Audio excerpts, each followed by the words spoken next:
Deluded, I'm back again. Come on, Ian, man. Come on.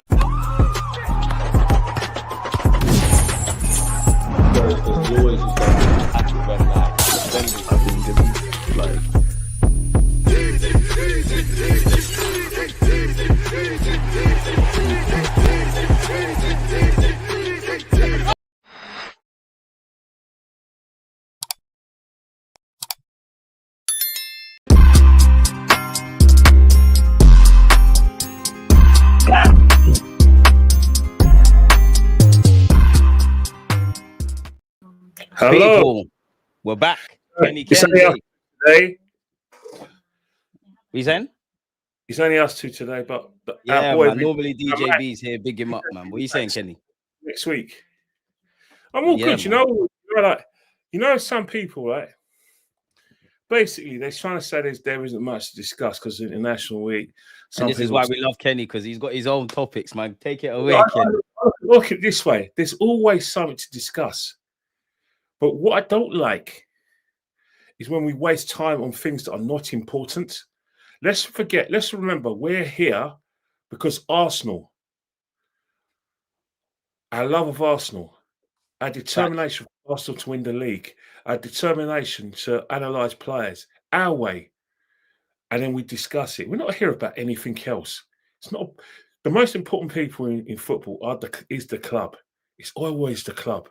And then because the players, serve us, it's them, and then it's the manager, and then it's the board because we want the best players available. We want the best facilities for our club. We want the best of everything, like every football fan. Tickets, all this. There's lots of nonsense talking about certain things, about certain personalities leaving a channel. Can I just say something? Can I be frank with you guys and chance to chat? So bleep what? The person, it's not important. In fact, the person, one of the guys involved is sunning himself in Cannes, in the Pyrenees, in the south of France. Do you think he's bothered? No. So if he's not bothered, why are you all bothered? Why are you having people need something to talk about and gossip about, man? There's nothing to talk about. There's nothing to talk about. It's a non-story. The big story is how we're going to get 3 points this Saturday. The big story is who's going to play in the midfield now. Odegaard's got a long-term injury. Or who's going to play up front? How do we get the best out of Gyökeres? How do we get him? And the big story is this our year? That's the story. That's the story. Or next year, as he said, technically. Big up KDR and everyone in the chat, man. Smash the likes and everything. That's what we discuss. Nothing else. Nothing more. Why are people so because I know what you're referring to, and I'm with you because obviously I'm sure you've either been asked about it personally, people have been in your DMs, anytime you've been on shows, you've been asked about it. I'm the same. For me, I don't care. Shout out to everyone, but it doesn't affect my life. It doesn't pay my bills. It has nothing to do with me. It just what other people are doing is their thing. But I guess what I'm asking you, Kenny, just because you kind of started it, why do you think people are obsessed with stuff that has nothing to do with them? And I don't want to take this into a certain way, but and big up all the women out there. But I see the gossip thing as a woman thing. Grown men shouldn't be doing that. Easily, because simple reason is that the situation concerned, big up Rob, is one thing. One, it's a multi-million sort of subscriber business channel. And the biggest football channel there is, really.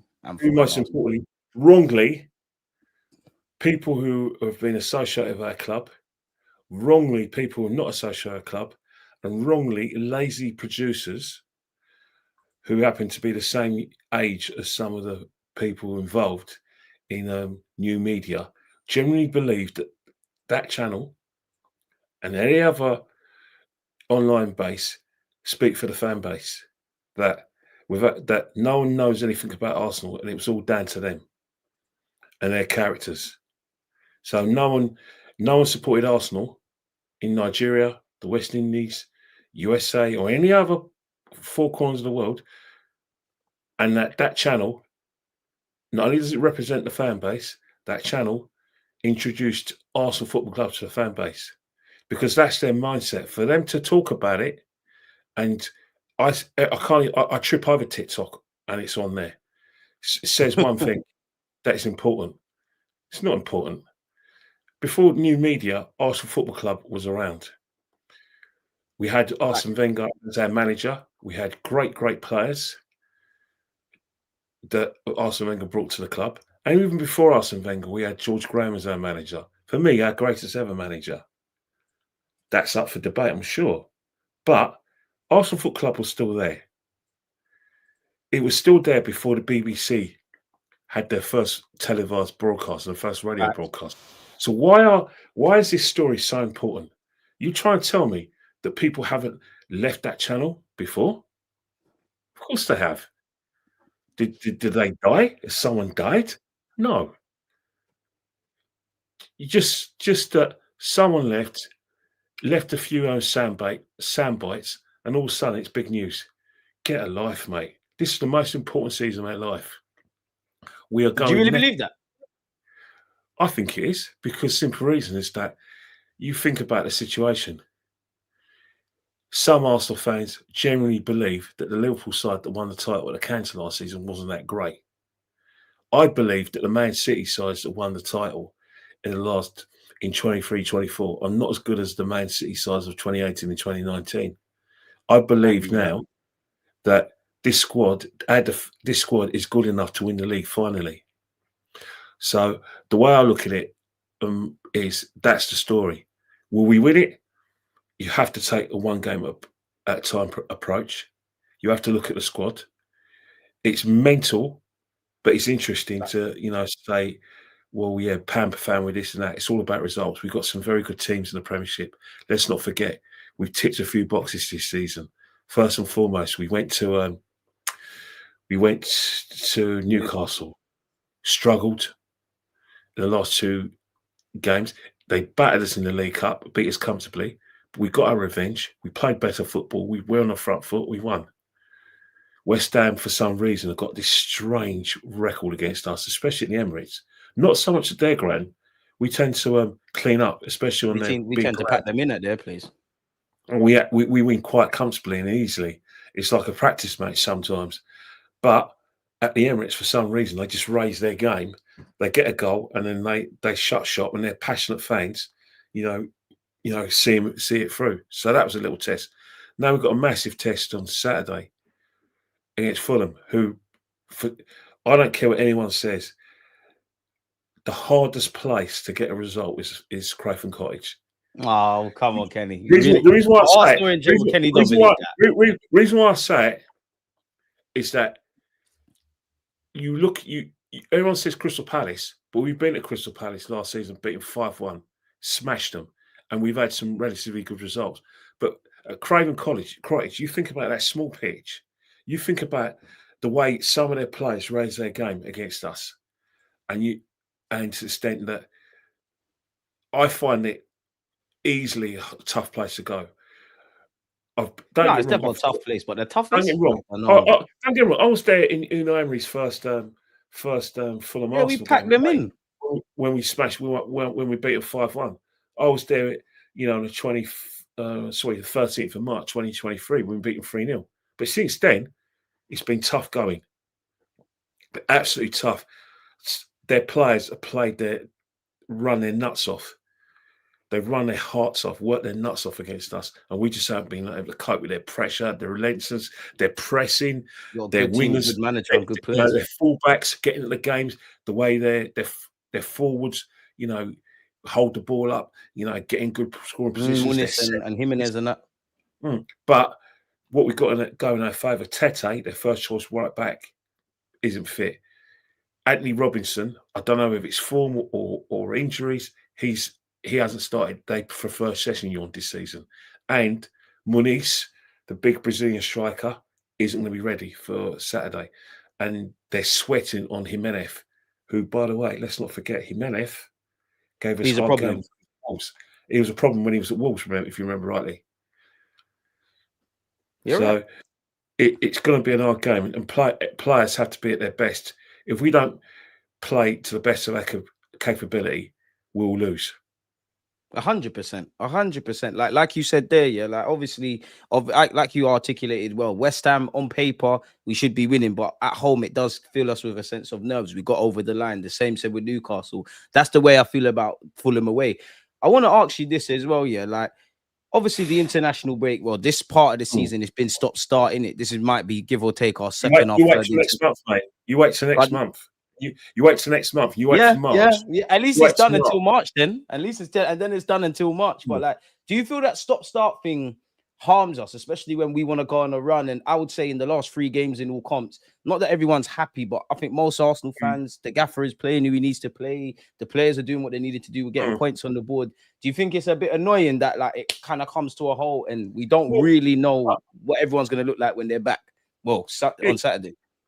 Well, traditionally, you know, if you look at Arsenal, you know, even going back to like the Wenger days, you know, we've always had a sort of tricky, you know, the school half term across the country, and obviously going into November, we've always had a tricky time. You know, we've had some really strange results. So, stating that's going to be difficult in itself. Another thing as well that we're going to find very difficult is that we've got games really condensed, one after the other. Yes, you say they're winnable. Like, for instance, if I was to reel them off from Saturday. All right. I'm going to reel them from Saturday. Yeah, let me just, sorry, just... Now do your thing, I'll get the... Yeah, it's just DJB messaging us to wish us a great show, that's all. All right, come on, DJB. Big up you, man. We'll see you next week, my guy. Yeah. I saw it pinged. I just wanted to say that DJB wants to have a great show. Make sure you're subscribing to DJB as well. Yeah, but you was making a point about our fixtures. You go for our fixtures, right? For instance, you've got Fulham. Now, on paper, you're going to say it's winnable. But after Fulham, you've got an intense Champions League game against Atletico Madrid, who shouldn't have lost at Anfield. And they're actually scoring goals at the moment. They're known as being solid defensively as well. That's intense. And then you've got, after you got Crystal Palace. Traditionally, we beat them. We do quite well against them. That's one of the toughest games this season. And if you Brighton, obviously you've got to include Brighton, even though some people just say it's only Carabao Cup. And you go to Brighton 3 days.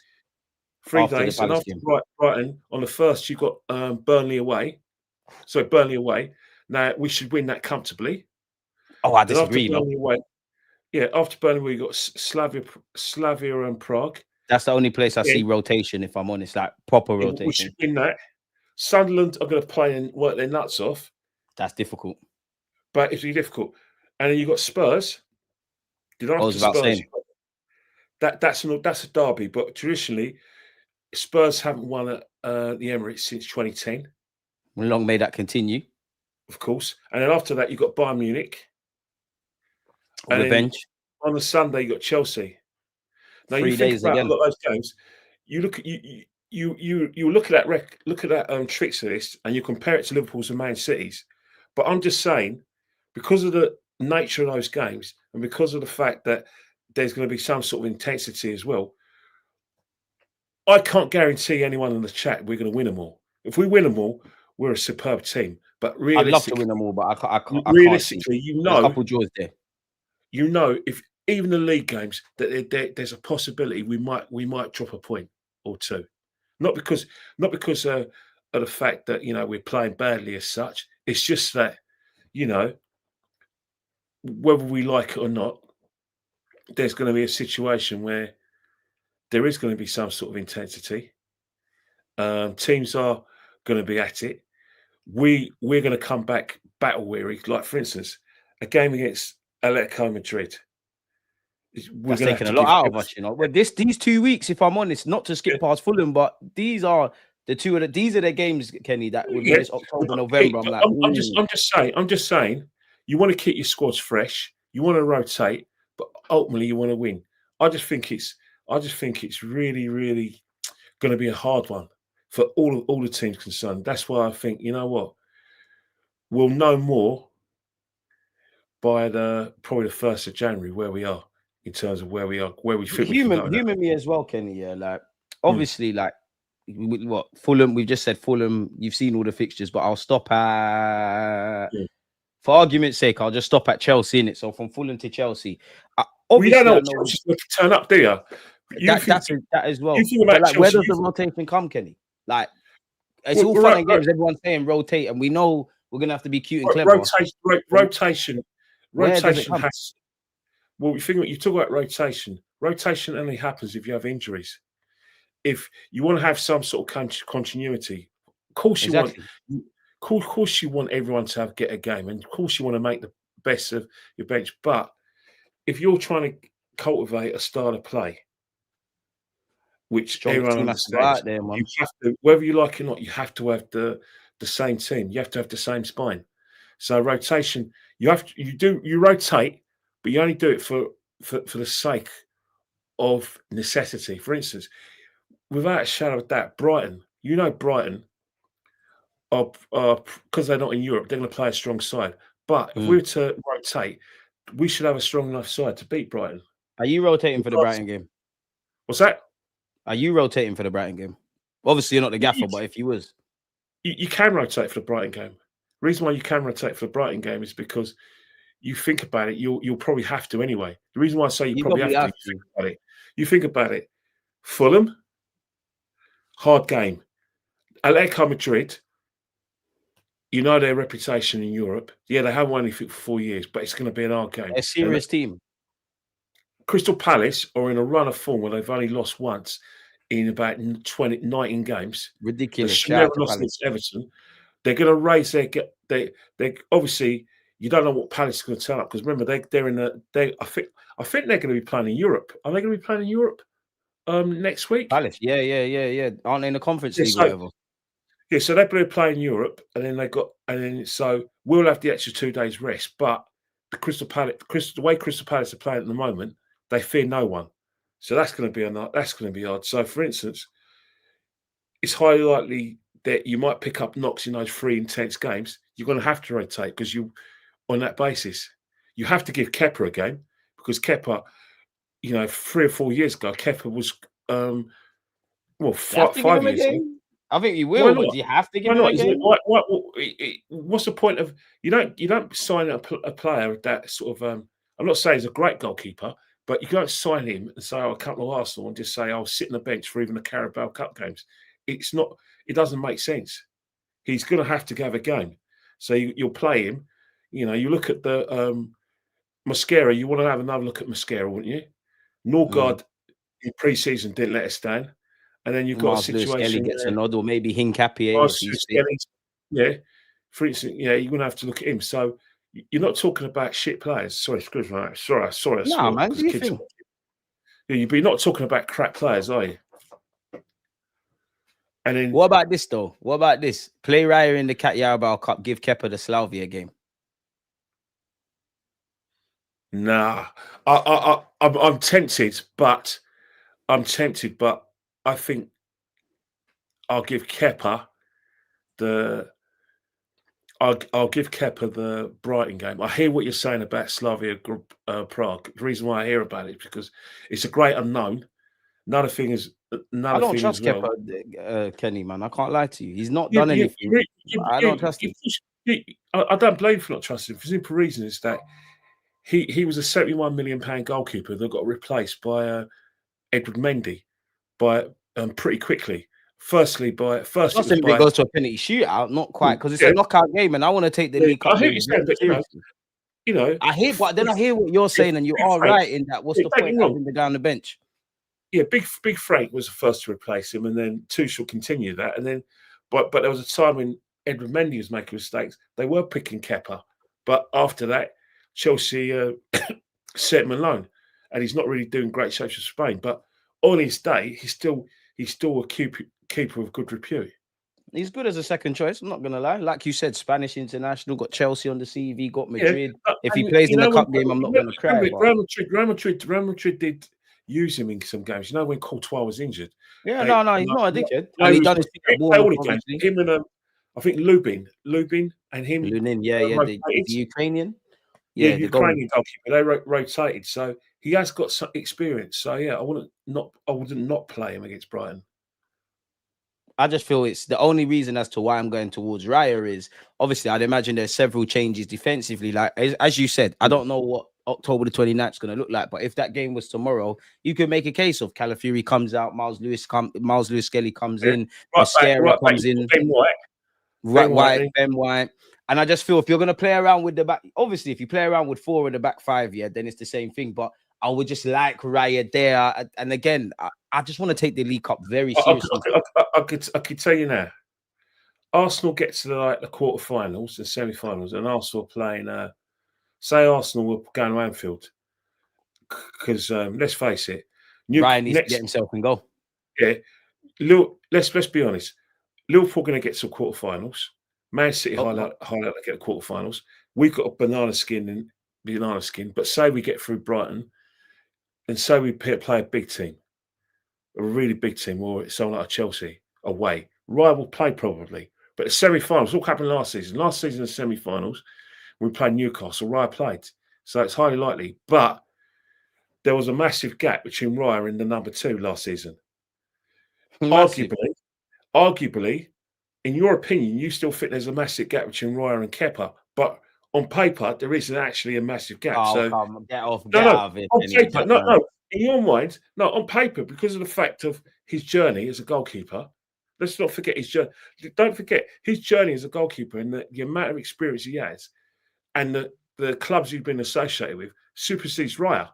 But just at the moment, Raya's better. You're not wrong. But let me ask you a question. Yeah, like I've got I can put my hand here for you. Pause. I can put my hand here. I can put my hand here. I can put my hand there. Yeah. Where do you? Before I ask you about Kepa, where would you like me to raise my hand for Raya? Higher, lower? Raya. You want me to say about Raya? Raya is now. No, where would you like me to leave my hand? Like, is it up here for Raya? Oh, you need to go a bit. Your shoulder would break. Your shoulder would break. So that even better. My shoulder would break. You'll put your shoulder. Where's Kepa now? Where's Kepa now? Where do you want where should I put Kepa? So Raya's up here. Where's Kepa? If you were to do like a crucifix with your crucifix action with one of your arms, that's where he is. This is what I'm saying, bro. Like, I hear your point. You crucifix, Raya, your shoulder comes out. But but the thing is with Kepa, how do you mean they're not out, bro? Then what do you mean, Kenny? Then they're out of each other's realms. What I'm trying to say is that Kepa's got the right experience in big games. No, let's not forget, Kepa has played in 2 League Cup finals for his club. Rightly and wrongly. 2022, he played in the League Cup final, missed a penalty against Liverpool. 2020, 2019. He's got pedigree. I'm not denying that. 2019, obviously, he was the. And the gap between Raya and Kepa isn't as big as the 2 goalies last year. I agree with that. But Kepa was the idiot that cost Chelsea the League Cup because he wouldn't come out a goal. He saved 2 penalties, but their specialist penalty specialist couldn't get on because that idiot Kepa. So he's played in 2. I mean, he knows he can't do that at Arsenal. So I've got no problems with Kepa. He knows he can't do that. He's played in 2 League Cup finals. Let's not forget he's played an FA Cup final. If my memory serves me right, Aubameyang scored 2 goals against that in lockdown. Yeah. Lockdown. So it's not a case of that. Raya obviously is the better goalkeeper, but when you come to big match experience, you can't deny that he's had it. 100%. I'm not denying that. Which means if we do get to the quarterfinals or semi-finals, I wouldn't lose. Me personally, I wouldn't lose any sleep if Kepa's in goal. I don't want it to be this like Petr Cech and a situation we had in 2019 in the Europa League where he played every game and then he played in the final. I couldn't care. It didn't bother me. Let's not forget when you talk about Petr Cech at Arsenal. Let's not forget who Petr Cech is. Let's not forget who he is. A goalkeeping legend. You're trying to say, despite the fact Petr Cech wasn't his best at Arsenal, we're trying to say a second-rate German. We're trying to big up a second-rate German now plays for Fulham as a top goalkeeper. Do me a favour. I never thought Leno was a top goalie, if I'm honest. Second-rate German.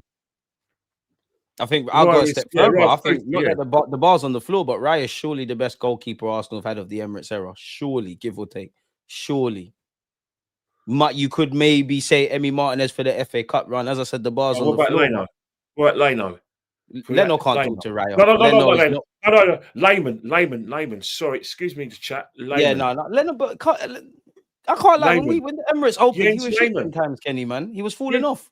Hang on, Jens Lehman. All right, let me talk about Emirates era. Emirates era. Yeah, he was only there for one season, obviously. And then, Yeah, and he was shit. Don't you remember? I'm sure against Blackburn, he dropped no, a clang. the first season, Jens Lehman was great, and then Arsene Wenger had a sort of like a. I'm sure, like August, 2 weeks in a row, he dropped two clangers. Yeah, he makes. Yeah, but the fact is that when it came to the mentality, I would have liked him if we had him in goal, the best of him. I think we won the league that season because he had given us some leadership. Almunia's a guy who just basically got lucky. Almunia was crap, man. Yeah, but Almunia probably won the raffle to become Arsenal goalkeeper. Do you remember they used to say he could play for England? And that's not digging him out. But he wasn't. It wasn't as if he was pushing. He wasn't exactly pushing. He just hung around long enough to get his opportunity. He wasn't exactly pushing Aragonés and Del Bosco for starting berths to Spain, was he? He wasn't exactly pushing them, was he? Was he pushing for the Spain number one? No. They used to. Exactly. That's what I just said, Kenny. Don't you remember they used to say Almunia could play for England? That's how you know we was in the pits of hell as a nation when it comes to football at a point. I'm sure that 07, 08, probably the lowest I felt as an England fan. Actually, I'm sure that was when England qualified. The own goal thing. England qualified because you had a Wally with a brolly. He did. He was a Wally. It was raining. He had a brolly. He's a Wally with a brolly. Facts. Karen, that's a fact, isn't it? You remember Croatia, isn't it? When I'm trying my best not to remember it, but that's what I mean. That's the lowest we've been. Carson letting a shot from 20 yards, and that was it. England were out, and we was done. Yeah, we was done for. They even used to say Arteta could play for England them times. Big up the gaffer. Sorry, gaffer, but we was in the pits of hell them times. Yeah, it's quite weird, isn't it? But the fact is that I don't know, man. Those are bad old days, but if we were to segue to England, there's no excuses for Thomas Tuchel not to be one of the favourites to win the World Cup. I mean, we're the first nation to qualify, man. Kenny, some people think you don't want Tuchel to succeed. I want Tuchel to succeed, but as I said before, he's nothing other than bringing the trophy home is acceptable. I hear that. I agree with that. But I think it's a bit harsh, but I agree with that. Nope. This generation he's been in the job 2 minutes, Ken. This generation of players have been to 2 European Championship finals, where traditionally, if you look at the European Championship and the semis of the World Cup, and the semis of the World Cup, you look at it, these players have won junior tournaments, under 21s, under 17s, and under 20s. Come on, Kenny. 2 of them world, and they are the double. We're not Germany or Spain. The youth thing's irrelevant. England are the double under 21 champions. Double. I expect nothing other than the trophy to come home. I demand it. They're my standards. I hear that, but I don't think we're strong enough defensively. I'll be real. Yeah, you say that, but there's going to be a lot of players who are good enough to play for this country who will be left home. They won't make the 26. But look at the back five. You rate our back five. The attack and midfield, whoa, all the talent in the world. And it's not that I think the defense is bad. So you don't rate Mark Gahey then? I rate him, but what did I say to you last week? The pivots. What's the strongest centre half pivot? I don't really believe in it. Then I look at left back. I love Lewis Skelly and love Hall, but it's not even ability for them. It's more of an age sort of thing and experience at that level. Not to mention right back. What you want is choice. Tuchel's got choice. He's got choice. How? Yeah, you might not like the still look at it. If I'm put a gun to my head, Kenny, you still have to play Maguire for me. I still need to see either Stones or Maguire, give or take, with Gurhey. Nothing changed. Unfortunately for you, I agree with you. This is what I'm saying. So we can't be serious. He's still got the wealthy experience and big game experience, and he hasn't let England down. However, he was part of that England team where the defence was getting criticised. He was, we were very critical of England's defence, not so much in the Euros. So what, you think Colwill and Gurhey is the partnership? Who's that? What you said, like the centre half partnership for England? What? I don't know. Colwill if he's fit and Gurhey. We might as well pack it up now. I would say, I wouldn't. I'll sleep. Part of me wants to go back 3 because of that. No. I think England are better at back 4 because. And this is where it's catch 22. That's what I said. A part of me wants to go. Yeah, but the thing is, the midfield is now. you've got enough people who are good in the midfield. Midfield lovely, attack lovely. Exactly. Yeah, but before with England, because you didn't have ball players in the midfield, and because we couldn't keep the ball, you had to play a Christmas tree, and you had to play a back five and wing backs. You don't have to pack the midfield because there's enough players in the midfield who are good enough to form the midfield three. You do I look at it? You're looking at certain midfielders, and you're thinking, you know what? You could put, if you want, you could put Rice, you can put Anderson, and then you could pick a number 10. Pick any number. We got 5 Anderson, but are we being serious? Right, I'm not saying you can, but it's not serious. All right, we'll do Rice. Big World Cup starting Anderson in midfield. Okay, all right. Okay, we do Rice, Rodgers, and we still and who else then? Rodgers. I can't lie. For me, Rice, Bellingham, Palmer, Saka, Kane, left wing. I'm still Morgan Rodgers can even go out for the left. Who's gonna be dictating the play? You need someone to dictate the play. You picked fair players and you pick a runner in Declan Rice. Who's going to dictate the play? Declan Rice ain't a runner. He's mustard. He's all action midfielder. You're not seeing what box 8 is doing in Europe and in international football. Who's going to dictate the play in midfield? You need someone who can Rice, Jude Bellingham, Palmer. You're old enough. No. You've picked a runner who can run up and down in Declan Rice. You picked Jude Bellingham. Rice ain't. Stop saying it like that. Rice ain't a runner. He can do everything. You picked Jude Bellingham, who is an attacking midfielder. You picked Cole Palmer. They're both box to box midfielders. So where's the number 6? Pick the number 6 at international level. Bro, come on, you need to do the 6 stuff. We don't need specifics. If we play Spain with that team you played, we're getting bullied anyway, regardless of playing Spain. But who? Spain. Yeah, but Spain will have a number 6 who's going to dictate the play and dictate the tempo. Rodri or Zubamendino. You picked the midfield without someone who can dictate the tempo. We don't. No, we can dictate. No, I've got my left back inverted. I've got several centre mids that can do stuff. I want Rice and Bellingham to be aggressive. It's not a balanced midfield. Stand on Rodri. We're there. Yeah, but it's not a balanced midfield because we got to take the game to Spain. How is that not balanced midfield? Because no, Bellingham, Rice, and Palmer's not balanced. Yeah, but you've played the game. I didn't say Foden. Well. Yeah, but you've played the game. You know full well when you play in midfield, you got to have one guy who dictates the tempo how you play in midfield. We're trying to do that with Zubamendi at Arsenal, right or wrong, right?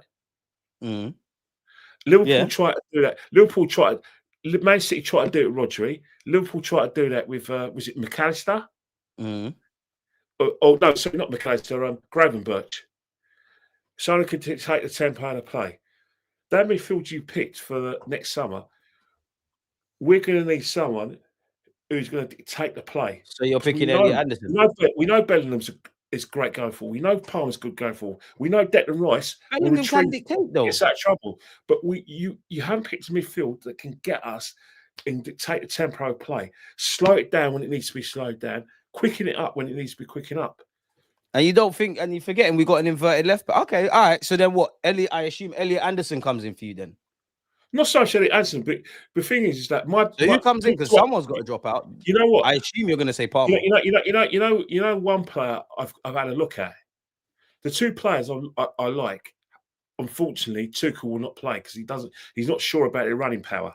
Like for instance, Kobe Mainoo I like, but Kobe Mainoo is seen as being slow, and then you've got Adam Wharton. Adam Wharton seems being slow. Yeah, Wharton would be lit. Yeah, but Adam Wharton's the kind of player that I had. But Tuchel don't like him get him in because he's not sure about his running power. He does let games pass in Wharton sometimes, but he's this kind of player that I had in mind, where you'll have a much more balanced midfield if you had someone in a number 6, and then you can get, your Rice in the team. You can get your our good friend Palmer. You can get Bellingham up the field. They don't have to retrieve the ball because that's the midfield that I was challenging you about. Is that you've got players that are all going to play together, but there's got to be someone. You're going to have one of our players retrieving the ball and then running, where they're going to just leave the bunched up midfield. I'm not going to do specialists. Bellingham and Rice can. I promise you, they can do it. I promise you in different phases. And I know myself, if I'm too cool, I'm having an inverted left back. Maybe that's why, I'm an Arsenal man and whatnot, but I'm having an inverted left back. Kane's going to drop into midfield anyways. It's going to be, in many ways, going to mimic what we probably see at Arsenal. I might go with a Rodgers out wide to float inside. You know what I think he'll have to do in the World Cup? If we're going for your team, what he's going to have to do, he's going to, you know, that rotation you love, that's definitely going to have to happen. No, seriously, you think about it. Horse, of course, is going for the opposition, isn't it? Like there's going to be some, like I said, games. For instance, you know, the first 3 games of the World Cup, England are going to get someone from Europe, not a highly ranked team for Europe. They're going to get someone from either. You know, we're getting Senegal or something. Could be an African team. It could be a team from the Americas, and it'll be another team. But it'll be a Colombia, winnable Senegal, Wales, or something like that. It'll be a winnable group. Well, Wales, if they're lucky. But yeah, well, no, I'm just saying Wales as an example. Yeah, but you know, it'd be a winnable group, right? And then the interesting thing happens in the last 16. If they win the group, they'll have someone, you know, a shock team, maybe someone from Japan, maybe, you know, Ghana. Ghana are a fantastic team, by the way, because I know there's a lot of Ghanaians watching, especially you. They've qualified for the World Cup. Jamaica soon joined them. But that is a harder game than the group stages. And then you get to quarterfinals where you could play a team. And so what I'm basically saying is that unless he gets someone who can take the play for the midfield, he will have to rotate his midfield. But I do think that if he does play against a France, does play against an Argentina, and does play against a Spain, our lack of number 6 will kill us. Spain were fucked. I don't think there's a damn thing we can do. I actually think we can beat Argentina, excluding the Messi factor. I convinced him. I don't accept Argentina's World Cup win. I think it was a contrived piece of BS to help Messi win the World Cup. So do I. Remember the Dutch game? Forget everything else. The referee in that quarterfinal against Holland was a disgrace. It was embarrassing. I'm with you with that. I 100% agree with that. And you know another thing as well. We had VAR as well, and it still was bad. VAR is not only bad in tournament football. VAR is not only bad in tournament football, but for that specific game, it was poor. Why? In order to help Messi win the World Cup. I'm not taking the Dutch seriously, Chris. I'm not gonna lie, man. In my lifetime, the Dutch have never been great at football like that. Great individuals, they're not gonna do nothing serious. No, I think the Dutch team is more of a team, but it's a very functional team, and it's Belgium very direct gone as well. Yeah, it's very direct team. They'll get to quarterfinals, but if they play a team with more better individuals than them, they'll lose. So yeah, I'm not going to go for the Dutch either. But they will get to quarterfinals. You can't look past them. I actually think Portugal would be my dark horses. Spain are up there. I think England can beat France because I think with France is that he's got too many options. They're going to rely. They're going to rely too heavily on Mbappe. Way too heavily on him. For France to win the World Cup, Mbappe has to be fully fit without any niggles whatsoever. They keep him fit, they can win it. Dembele as well, to be fair. But Mbappe is the one who's going to be the icing on the cake. They look gettable defensively, and they don't really. It looks like they're missing a link up front. Like I actually think they missed Giroud because he was the one that would bring in the Mbappe. He past defenders, and they play. You know, they play off him. Yeah, I think midfield as well. They're strong in the midfield, but they need because they do have a good base in the midfield. They just got so many options, man. It's ridiculous. Defensively, you know, it's going to be a good sort of like centre for Saliba and Upamecano. I know you're saying that Upamecano, he lets the ball bounce and then he can get spun. And you're saying about Canate. But all in all, France have got a superb team. And like England, they've got so many options. But the thing with France Germany. You're right. But France, their thing is everywhere, though. We've got options in certain areas. Germany and naturally, you always got to take Germany seriously, innit? Like, I know they're not quite the Germany. Do you? Yeah, I always have the assumption. Like, obviously, Germany have been fucking about in the last tournament. 2018, all right, 2018, 2022, they didn't get out of the group stages. Yeah, no, that's what I mean. They've been fucking about, but I don't know. I just always think Germany, they're one of them. Their je ne sais quoi players out injured. And he's not going to be in the best performance for the World Cup anyways. he'll be fit in time for the World Cup. But he won't be the same player. Yeah, he'll be rusty. And their top strike, Kai Havertz is another player that's massive for them. He's had injuries as well. Voltemada had a great under 21s. I'm not gonna lie, he looks like a good player. You know, he scored one of the best penalties I've seen in the Premier League. He's in good form for Newcastle in his country, so he's the next star. But maybe Euro 2028 is probably going to be where Germany's most realistic chance of winning a major tournament again. So that's England, in their country as well. England, for me, 100% England. This is their time. I'm really genuinely convinced of it. Kenny, you know, I understand where you come from because you've been here before. Exactly. England. You've been there before. You know, like you said earlier, 2 finals. Not to mention golden generation. Yeah. Italy. They might not even qualify. Italy in 2021, 2020 we should have won. And Southgate cost us. 2024, if we want to be honest with ourselves, we didn't really think we could beat Spain, did we? Yeah, I still don't think that. I think I think you're right still. Yeah. It's just a write-off. You had blind hope and optimism in football, but they're just better tactically, they're just better than us. Spain have got everything going for them. They don't have a striker. But Alafabal is effective. And not to mention our boy Mikel Merino, but he tends to sort of like come off the bench and he can but Alafabal's their first choice. And then obviously you've got the 2 wingers, Williams and Yamal. And Williams, when he plays for his country, is just unbelievable. And Yamal's Yamal, isn't he? I don't really rate Williams like that no more. You know, I think I overhyped Williams. I think you're right about him for his country. But you know the thing with Williams is Williams is a very un-Spanish like player. I.e., he's direct. He's scatty, yeah. He's direct. He's probably an upgrade on Leao of Milan and Portugal. But they both play the same way. They're both direct. But Williams has scored some very important goals. He actually scored it against us in the European Championship final. Yeah. So you can't discount that. And he gets into when he goes direct, what he does is he makes space for other players. And they've got Mikel Merino, their most dangerous player, in my opinion. Well, he plays for us, although he's loved in Spain, but he's not loved by all Arsenal fans, eh? So is it time for Arsenal fans to admit that the guy's actually a good player then? Arsenal fans deep down know he's a good player. They know he's a good player, but when they pick their first 11s, they can't have him in it because simple reason is that you know deep down that he won't let us down especially when he plays. But the problem is we want Eze in that team. We want Nwaneri in that team. And when we see a midfield of Merino, Rice, and Zubimendi, when we got Arsenal fans need to accept you're going to see Merino get an opportunity in that 10. Well, you think about those games. You know those fixtures we went through. I can see Merino playing at least one, starting at least definitely Palace games. At the Emirates, 1,000,000%. He will. No, I mean from Horse's point of view, you know he could play against Atletico Madrid and he could play against Bayern Munich.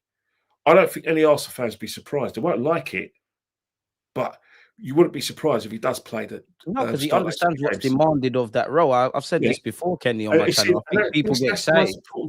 He understands the role. And that's the most important point. And that's the most important point you've made. You may not like them. They may not please in the eye. They may not be the players you want. But they always obey the manager's instructions. For instance, we look at Havertz and then we look at Gyökeres. Gyökeres is what most of us want because we want someone who can put the ball in the net, give him a shot, bang. His records shouts, play. We don't want someone who's not an out-and-out striker. We don't want a kind of, like I said, false number 9. We want a striker. So that's why we're always going to look at Havertz and go, no.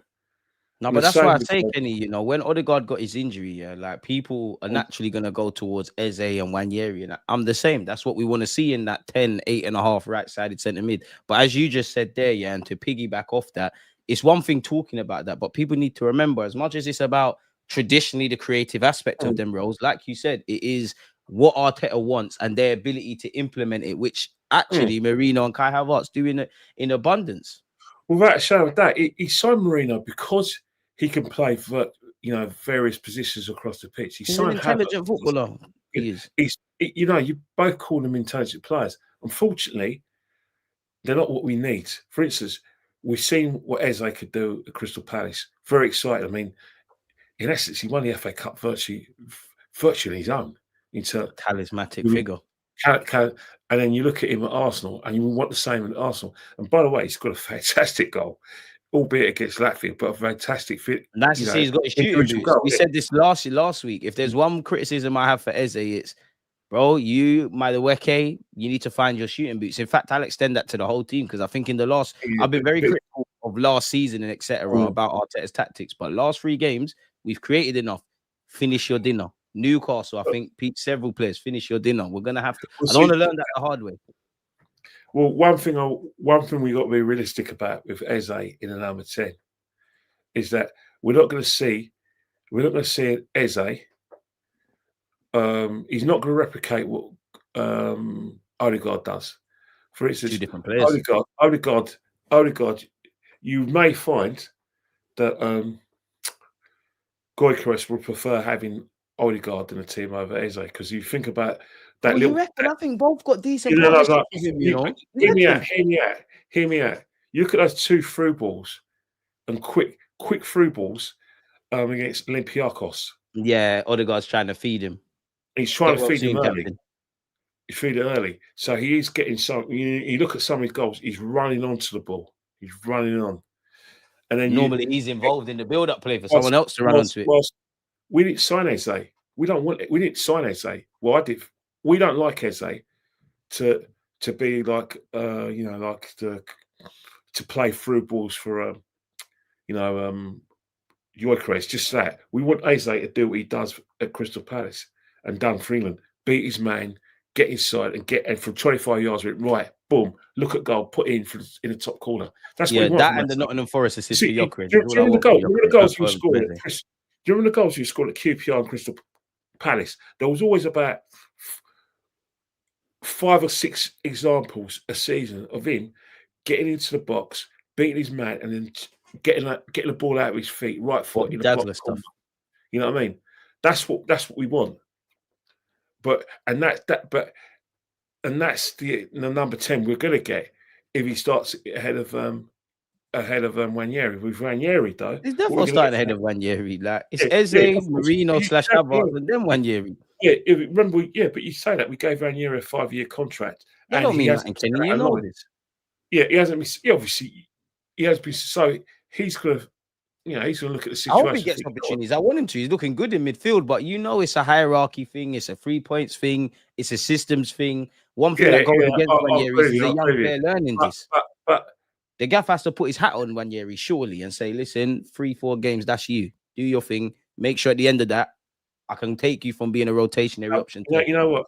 Some managers can do that. I know at Man United, Sir Alex Ferguson, when he had Gyökeres knew that he'd be playing.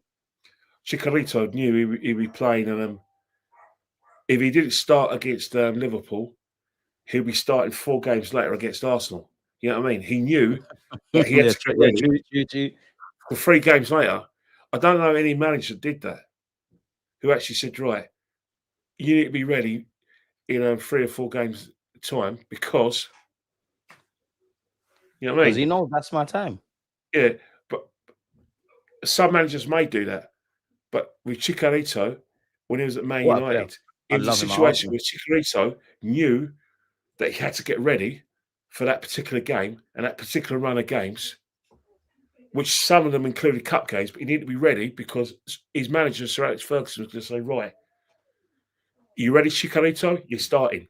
Don't let me down. Gyökeres knew that it wasn't a case of you may be starting this game. No, Gyökeres, you're starting those games. You know what I mean?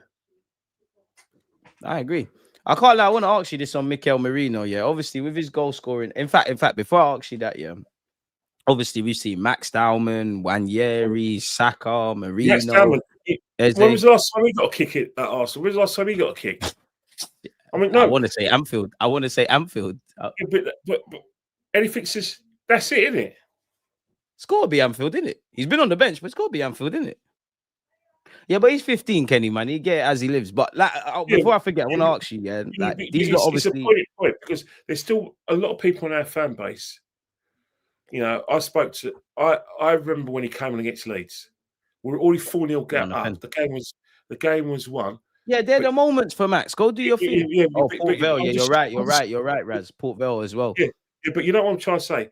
I'm describing the crowd, the mood of the crowd. As soon as he came on, it was like, yeah, we love Max. Bobby Dazzler in the making. If he's not already, you know what happened? The mood in the crowd changed. It was like it was 0-0 with 20 minutes to go, and we needed to get a winner, and we brought him on. And obviously, it's like the whole of pre-season for us as well with Max. Another thing as well, Mad Max. They don't mind me saying this.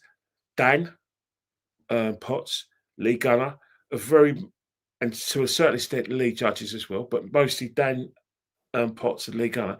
They're very much, like I said, massive fans of Max Diamond and are massive advocates of him starting more games than he is getting at the moment. He will start more, but all of them, I love them all. Yeah. Lee Judges, Lee Gunner, Dan Potts, everybody calm down. The man's 15. The chances will come. Just relax. But that's the situation. It's a right wing thing for Max right now.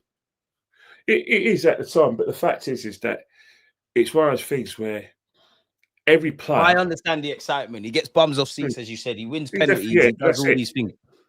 But unfortunately, I've seen a lot of players. It's hard not to be excited, so I hear them lot. I've seen a lot of Max Diamonds over the years, and some haven't made it. They've had the sort of like. They ain't been a Max Diamond before. I get what you mean, Kenny, but they ain't been a Max Diamond. I have. I've seen a Max Diamond. You won't tell even us some remember names because they ain't Max Diamond. I know what you mean, talented wonder kids, but they ain't Max Diamond. Before Wayne Rooney, Everton had loads of Max Diamonds. Yeah, true. They had loads of players coming through Everton, and Wayne Rooney was the one who made it. Francis Jeffers, at his age, was a Max Diamond. There was a guy called Bill Kenny, another one who didn't make it, and there was Michael Branch. About that guy. Michael Branch, Danny Cadamatari. Yeah, but them lot never had the aura of Rooney or Max Diamond. It's different. At the time, they were at a very young age, and they were pushed into, so they're going to be the big thing. Spurs, I remember back time. I don't know if anyone's old enough to remember, but Spurs had a young player called Paul Moran. And when I saw Max Diamond play, they got another one called Mickey Mouse. A player called Paul Moran. When I saw Max Diamond play, I went, Jesus Christ, he reminds me of that Spurs youngster, Paul Moran. Obviously, he was probably a few years. They've tried to keep Max a couple of years older than Max Diamond. When I saw him play, I said, bloody hell, he's doing things that Paul Moran did. Paul Moran at Tottenham, he was doing the same sort of thing. No, Paul Moran, or Moran, for all the Irish. Go and Google him, Paul Moran, Tottenham, in the 1980s. Yeah, but they had a player called Paul Moran. Okay. Moran. Yeah, Paul Moran. This guy. Yeah, and he played with Spurs in 1980s. He's a proper North London lad. It's a shame. You see what I'm saying? No, but that's the thing, though, man. They always get up these youths. Obviously, all I'm trying to say. Is he white or black? Because he's coming up with. He's white. He's white. Paul Moran. What the fuck is this? That's him. The one at Curly. That's him. Yeah, Paul Moran. So he's a black guy. Who the fuck is that? No, not that him. The one up top. I'm saying, who is this? Him. That's him. Paul Moran. That's him. Who? Paul Moran. No, I'm chatting. All right, yeah, go on, Kenny Dolman. So what I'm trying to say is that, don't get me wrong, Max probably will make it. But what I've seen over the years is that I've seen a lot of young players come through, and they kind of tail off. No, but we've seen that at our club. But it's different with Max, man. Trust me, Kenny, it's different with Max. Max ain't Reece Nelson and these kind of men. We say that, but when you think about all these young players that come through, the only one who's actually lived up to the billing is Wayne Rooney and Mark Owen. They're the only ones. But no one ain't been gassed. Who? All right, cool. From when Rooney came through. Come on. No, because Rooney's my generation. Wayne Rooney was gassed. Humor me. Come on. Hear me out. Wayne Rooney was gassed. Hear me out. Yeah, my generation is the Wayne Rooney, right? So from Rooney to today, obviously, let's focus on England. No, that's what I'm asking you. Who else has been gassed like that? Because obviously, I can draw for Cess. I want to keep it England. People have been hyped, but who have you seen like Rooney? You knew it. You know Ball Kenny. You know when you see a Max Dowman, a Wayne Rooney, a Cess, a Jack Wilshere prior to his injuries. You know what? When it's different. You have to be honest. I try to tell people calm down with the Reece Nelson and Smith Rowe hype. I try to tell man Saka will be on that. You have to be honest. You want me to be seriously honest? No, I'll be honest. When I saw Wayne Rooney for the first time, I felt the hairs go at the back of my neck. This is what I'm saying. That's what I just said. You know when you've seen these guys. And when I saw Michael Owen. Oh, in the next one, you know when you see these guys. Wayne Rooney was his first touch and his ability, his football ability. Michael Owen was his pace. It was his pace. No, and Wayne Rooney was the first 16-year-old I've ever looked at and thought, where the hell is your passport? We need to see. You're built like a grown man. Like you've been on the building site. The thing is, with Max Dowman, Owen wasn't like that. Sorry to cut you, Kenny. What are you talking about? Owen was cold as a teenager, but go on, Kenny. I don't know what you're talking about. But Max Dowman, I have to go by you because it's pre-season football. You got one eye open and thinking, you know what? I'm mentally tired because I've gone to I've gone to every home game, a lot of aways, and I think because I just want to switch off a bit. Go to these games, and it takes a lot out of your weekend. It's a hobby. It's a very he's right. JD's right. He's actually right. First time. It's true though. That's what I mean. Owen before the knee injuries, crazy works. What JD says, we're gonna have to have we're gonna have to have an intersection, right? Just a 10-second absorption of that comment, because actually that is the truest thing. That's so true. You expect Jay to say that as well. No, but you know what? That is so true what he said. It's true. That's what I mean. How man? I don't understand with the comment before that saying Owen weren't different. I won't lie, but when I saw Michael Owen, Owen's the first player that's made me cry about my football club. I can't remember the year for the life of me, but I'm sure we bucked them in the FA Cup final when I was in primary. Yeah. He's the first player that's made me cry. Yeah, but you know what I mean. But the thing is with Max Dowman, I have to admit, I did take a good look at him at pre-season because I thought it's a pre-season game. Let me just look at it and just think, right, I'm only care about the players getting fit. He didn't get me out of my seat. That's what I'm basically saying. But the reason I'm saying it is not because he's not a great player. It's because I wasn't concentrating like I should have concentrated. I wasn't concentrating. I'll go a step further. I ain't felt this way about a young player since Jack Wilshere. I'll be brutally honest. One thing is that when he did come on against Leeds, maybe I was thinking, well, the game was won, so it wasn't a case where it was a kind of neck and neck game where he won me something. But I will say about, when you mentioned Jack Wilshere. Arteta's stingy as well with young players. He put him on Anfield. That tells you he's lit. Yeah, but one thing about Jack Wilshere is that, and I have to talk about it because obviously he's very relevant because he's got the Luton. Big him up on the Luton job as well, yeah. The best decision he ever made and the best decision he would ever make as a manager was bringing in Chris Powell with him. That's a wicked decision. I don't like Chris Powell, man. That's for obviously I'll never respect him. Okay, that's for another show, but I just think I'm talking about his experience. I went to an event about diversity, and long story short, he basically said that at one point I used to just think, what's the point talking about diversity or bringing other people through the door because I'm cool. I was scared. I find it very hard to respect minorities. I don't know what happened, but one thing I'll say about Chris Powell, you always got to remember eras. And the eras he's brought up in, and the sort of stuff he had to put up with to succeed, and he succeeded. No, I think for someone like Chris Powell, he'd probably. All right, let's just sort of. There's a word that rhymes with goon. That thinks. I know exactly where you come from, and I get it. And I'm not defending Chris Powell. Though. He's doing his thing. I'm not defending Chris Powell, but I'm just talking about his era. Like, for instance, if we have a discussion about Black British experiences, in this country, and we had Yeah, John no. Barnes. Them lot had it hot. In fact, go on. I want to hear this, Kenny. Go on. We had John Barnes and we had Ian Wright, both born around 1963, 1964. Their experiences and their interpretations is night and day, isn't it? But they're both black. You know what I mean? Hondo. Like John Barnes comes from a privileged background in Jamaica. He's upper class. He mixes with presidents and film situations. Both parents there, but both brothers and sisters went to the best colleges. Light-skinned Jamaican. He had a driver. Ian Wright, South London Council Estate. Both parents not there. Dad Problems not there. with his mum. Yeah, jail and that. Stepdad horrible. Then he's institutionalized, gone in jail, and when he's going to his estate in South London, he sees graffiti about, and he watches the big match, a match a day when he's allowed, and he hears black players boom boom boom, getting abuse. So I hear where you're coming from, but I'm just saying their experiences to what we won't accept, what they accepted. Right? No, I respect that. Their thing's different. It was more, it was more. You couldn't do them things now. I respect that. Yeah, I respect John Barnes, but John Barnes has got no empathy and no experience of what we would have gone through because he comes from a privileged background. And why do you think John Barnes? Do you know what? Interesting story, Kenny. Yeah, I remember something. I can't remember for the life of me what happened. John Barnes. He comes from a very privileged background in Jamaica. No, 100%, Kenny, because I can't remember the incident.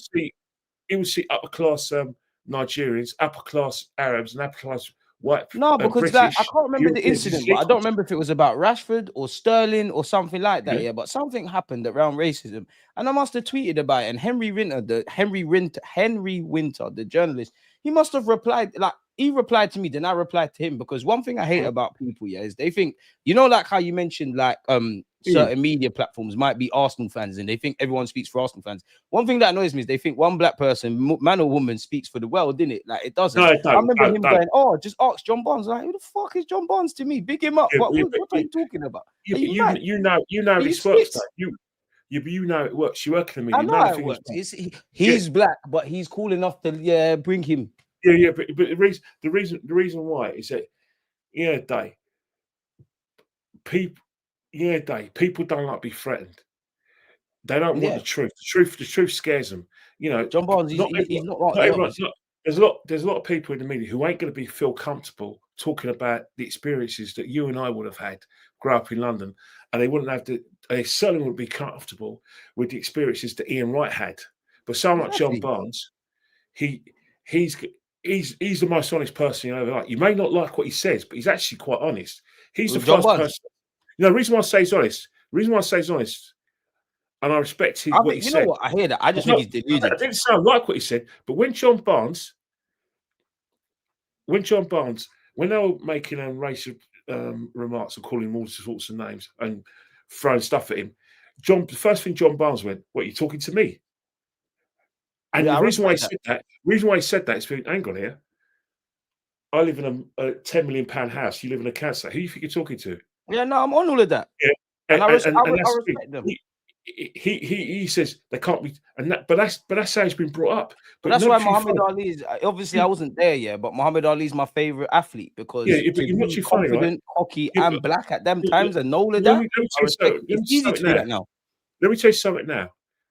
You, me, and everyone in the panel who's of black African extraction or West Indian extraction will always have someone within their group or someone who's within their peers, but not quite in their group, where their experiences and their interpretations is night and day. For instance, there used to be a division back in the day in England between the Africans and the West Indians in terms of their experience. Yeah, ignorance, stupidity. Yeah, but that even comes down to my generation. And it's still happening now. It's still happening now. So basically, what the situation is that John Barnes and Ian Wright are a representation of the differences in the interpretations, where you're going to have more people who are going to think, right, Ian Wright's my man, he represents me. John Barnes, no, he don't. But there's a reason why. It's because John Barnes has got nothing in common with our experiences not because of where he lived. It's because of his background. I'll always admire John Barnes because I got a background. lot of family members that support Liverpool for you, and anyone, Yeah. you know, even you to a degree, Kenny. Actually, like all of you lot that set the way. I respect you. But you can't tell them to be what they're not. Ian Wright can't be John Barnes, and John Barnes can't be Ian Wright because their life experiences is different. John Barnes is a product of his upbringing in Jamaica, and Ian Wright's a product of the shitty environment. War as much as you know what I mean? it's Class as thing well. is class. One's upper class, and one's working class. And this is why it jars me about football, because at the front, I know I've said this to you before, and you've actually indirectly said it. The thing that upsets me the most about football is it's gone from the commoner in it. Like it don't matter. Forget color, race, religion. It's like class in it. Like you just need to play for. One thing I like about football, you just need a ball. It doesn't matter how big you are, fast you are. You just need a ball. Obviously, Formula One, you need money, etc.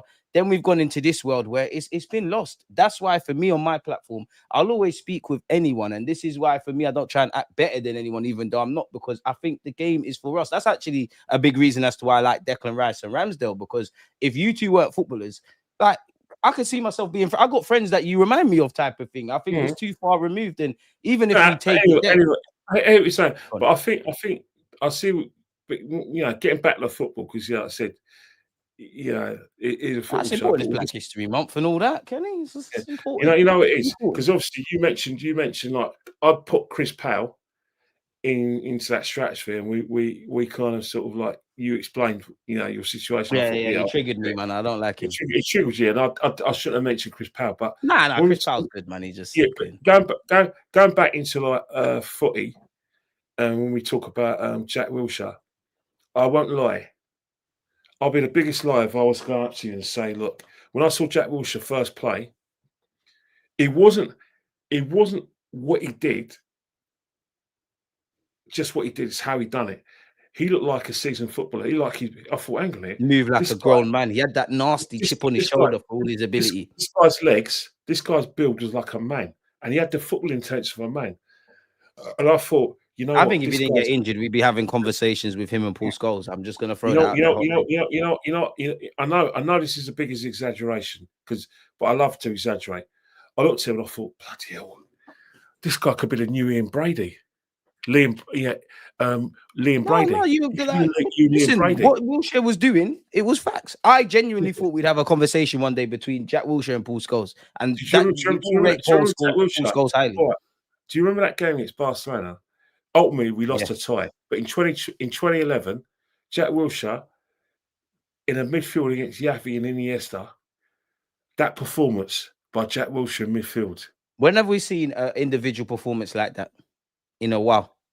Maybe Declan Rice, Madrid, but even that.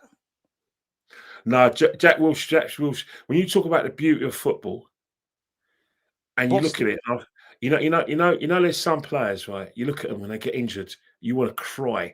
Not because for them, you want to cry for what you've lost. When Jack Wilshere got injured, and the worst, when Jack Wilshere got injured for all of the 2011-2012 season, that really, really, really, really hit me hard. The reason why it hit me hard is because I thought, you know what? I actually said to someone, this guy's career will be over by the age of 28. You jinxed him. And he's now what's he, 32 or something, he's gonna be 34 in January, and he's on his sort of third coaching job, but he's got his first managerial job. When at the age of like 34, he should still be playing football for Arsenal. He should still be playing football for Arsenal. So it's one of those things where his mates cry. But when you talk about Max Dowman, and we talk about Jack Wilshere is going to win the Prem. Not reaching his full potential as a manager as a player will give him more motivation. But he was going to say something about Max Dowman. When I think of Max Dowman, is Max Dowman, in your opinion, another Jack Wilshere? Not quite to that level, but yeah. The only thing is I don't think he's got that quiet edge. And what I mean by that is he's not got that. You can tell Jack Wilshere is he's got the short man syndrome. What I like about Max Dowman, if anybody looks, he gets kicked, doesn't react, keeps going. He's got the temperament. And I can't explain it to you, but I felt this way about Saka in the Checo trade. I felt this way about Max Dowman. I felt this way the minute I found Yao Mao. Do you feel And I this feel way about about, a couple of... do you feel this way He's about got that Nwaneri? smell. Pardon me? But do you feel when I look at Nwaneri, part of me feels I still feel Max Dowman's ceiling is way higher. But I do think Nwaneri is the most underrated footballer at this club. One thing I do like about Nwaneri is that when he's like, I like to change the pace.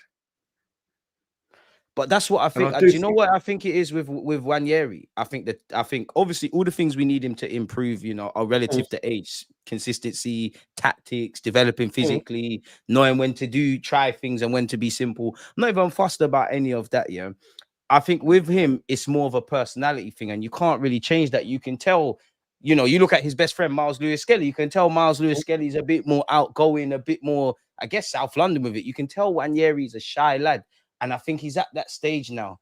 That personality, your real personality, how you are comfortable with your friends, it needs to come out. He's a bit shy. Like, I don't think we've got the personality on the football pitch out of him. Like, I think people forget, like, these men are human. And I think Max Dowman's got that. He just takes it in his stride. It's just a game of football for him. I think Miles Lewis-Skelly relishes it. I think Nwaneri's got it in him, but I just think Nwaneri's a bit of a softer touch. He's a bit more arm around him and things like that. I definitely think he believes in himself, but we need to bring that monster out. It's a bit like, we're going off topic, but it's a bit like what I said when DJB was here, when I said with Gyökeres, I actually think Gyökeres is a bit too nice. I think he needs to be a bit like Alan Shearer and Diego Costa and be a bit nasty. He's too nice, man. Yeah, don't you think it's because Victor's new to the team and he's trying to, I'm talking purely with opponents, not the whole Saka penalty stuff. Purely with opponents. But even with opponents, you know what I mean. The thing about it is that he's learning his trade. Charles 87 DF Charles _ 87. Where does he rate the first 11 versus other great Graham? Question for Kenny Ken: where does he rate the current first 11 versus other great George Graham era teams he has seen, excluding the Invincibles? How will he rate it against 1991 11? That's why Kenny's here, man. Go ahead, Kenny. The thing is, Charles, right? I'll be honest with you. I'll be seriously honest with you. I think that George Graham's 91 team is better than the Invincibles. I think the best team I've ever seen at Arsenal is the Arsene Wenger's 2002 double winning side. Then George Graham's 91 side, then the Invincibles. I think that I really, really looked at, even though, don't get me wrong, we lost 3 times in 2002, but we lost 3 times at home. Before the Invincibles, being unbeaten at home was one of the best, was probably an amazing achievement for us. And the games we lost at home were just silly. You know, Newcastle, using Charlton, Leeds, silly results. Although Newcastle was a good game, but we lost our heads that time. But when I think about, the current side, the 91 team was special, Charles, really special. For me, it had no weaknesses. It was no weaknesses. And you think about it, Kevin Campbell came in that side and he lit it up with his goals. R.I.P. Kevin Campbell. We already had Alan Smith. Paul Mercer was playing great football. Anders Limpar was unbelievable that season. No weaknesses whatsoever. And defensively, come on. You think about Adams, Bowles, Winterburn, Dixon in goal, David Seaman. Where's the weaknesses? How does that sorry to cut you, Kenny. How does that back five that you're referring to? How does that match up with the back five of today? Like the best back five. So Raya, give or take, Lewis-Skelly, Calafiori, obviously Timber, Saliba, Gabriel. Like back five for back five. That back five, man. That back five in 91 is better. It's superior. Well, every player is better, yeah. Or just a cohesive unit. It's probably older than that one, because we got, if you think about it, with the exception of Magalhaes,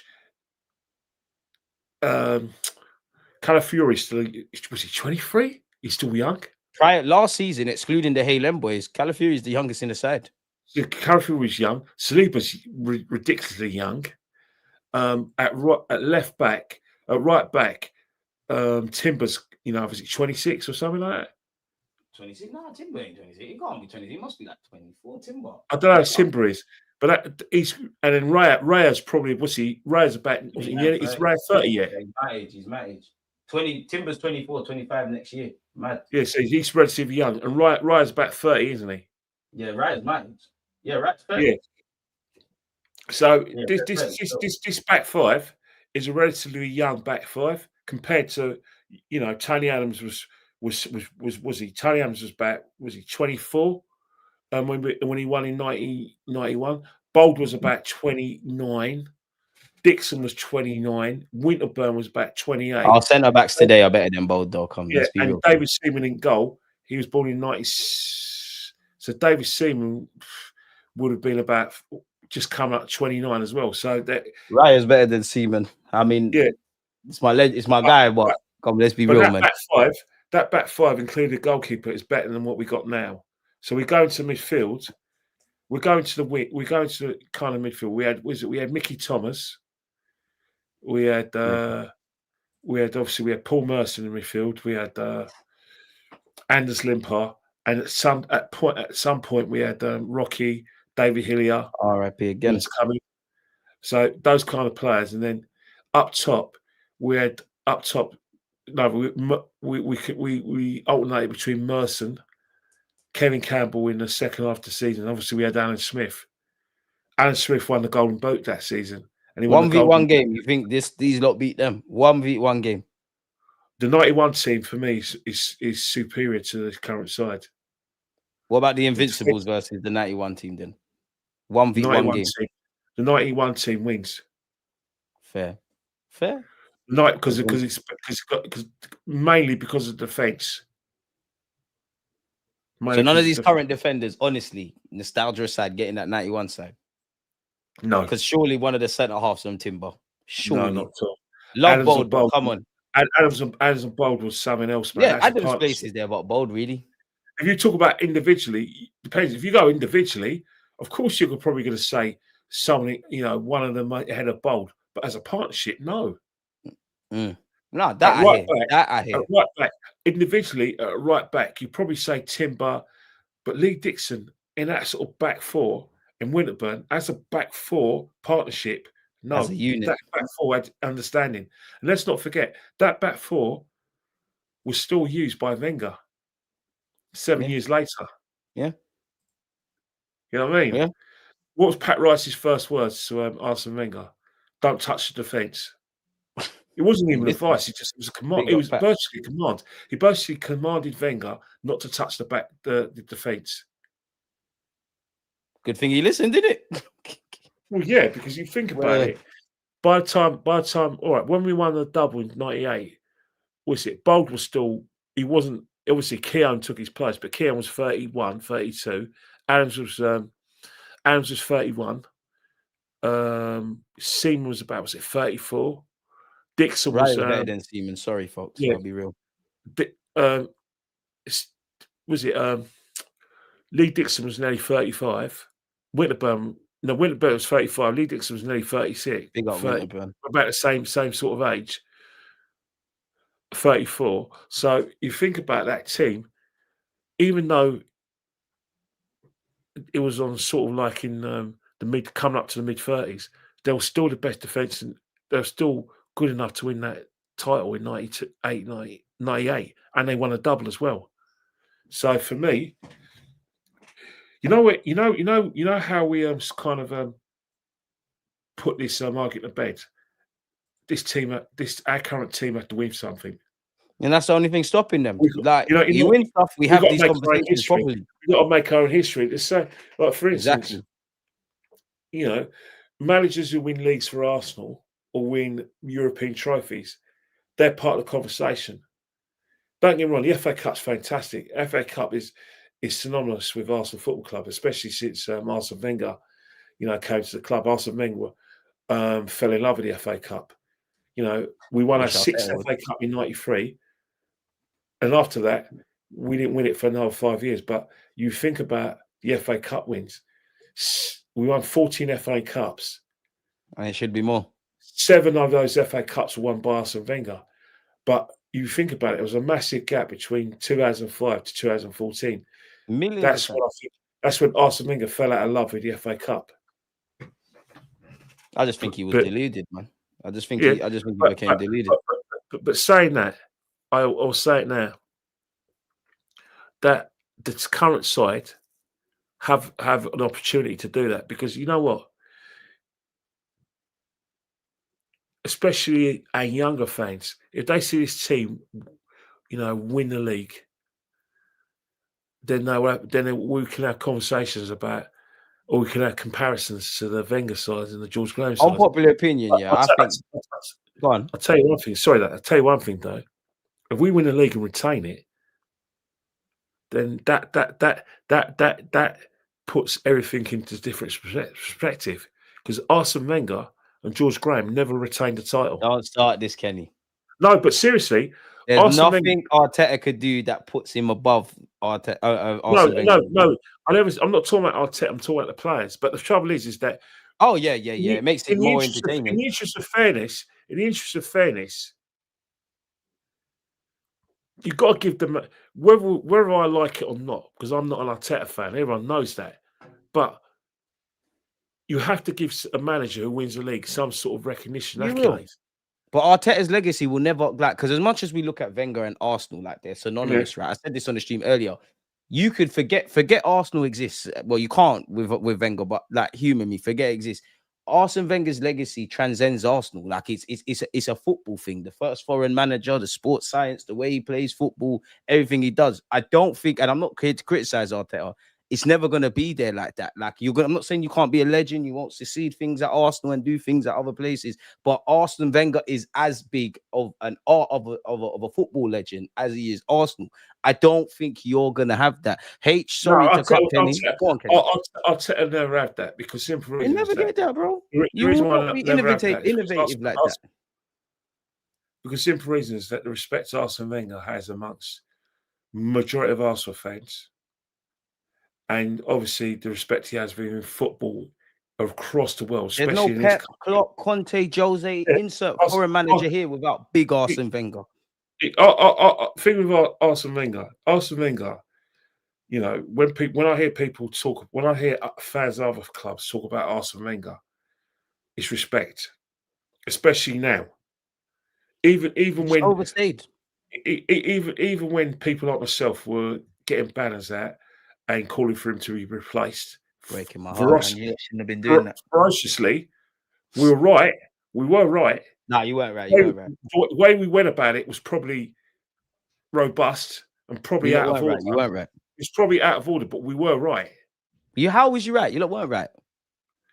Because simple reason is that he was past his best. We weren't competing, and we found that after he left a mess. So we were right. What mess? Well, all right, he left a team. That in his last 2 seasons didn't qualify for the Champions League. Let's forget about the 20 then. Yeah, didn't forget about. He didn't. In his time as an Arsenal manager, even with the great sides, we got to one final and one semi-final. He definitely could do a lot better. No man is without faults. Majority of time in the during the Emirates era, we went out in the last 16. No man's without faults. He could have done better, but Arsene Wenger's legacy is still here to this day. Are you not seeing people come through Haaland that he paid off? Are you not seeing us financially great that he paid off? The French Revolution that he paid off. Everyone wants to play for us because of him. Let's not forget. You're talking about he's getting credit in the bank because of what he did at Highbury. There's no credit in the bank. The man's done it all for us. From about 96 to about 2005, deservedly got credit back. 2006. Remember, before we moved to the Emirates, he actually, at one point, he had a better head-to-head record against Man United than Fergie. He was he had no man's without faults. He was strong to his principles. He didn't adapt, but he didn't build most teams. important guy we've had. But the thing you give for the sort of credence you give to Arsene Wenger, the respect you give to Arsene Wenger, you're actually giving it to. You call him a great manager, but the great managers across European football and world football built teams after those teams So did after he those build teams? teams. Don't forget when we had all them shit players and only Barcelona played better football than us. Sir Alex Ferguson built teams. He built an empire. Arsene Wenger didn't build an empire. That's a fact. What? Yes, he did build an empire. He built a legacy. Well, He paid off the stadium that you're a season ticket holder. The academy is pumping that he paid off. We're in a position where we can buy Declan Rice and Kai Havertz. Let's get it right. Arsene Wenger, when he first came to the club, he already had the best back four in the country. He had Ian Wright. That's a fact. He had Des Bergkamp. So he had all these great players. He had foundations already. He didn't start from nothing.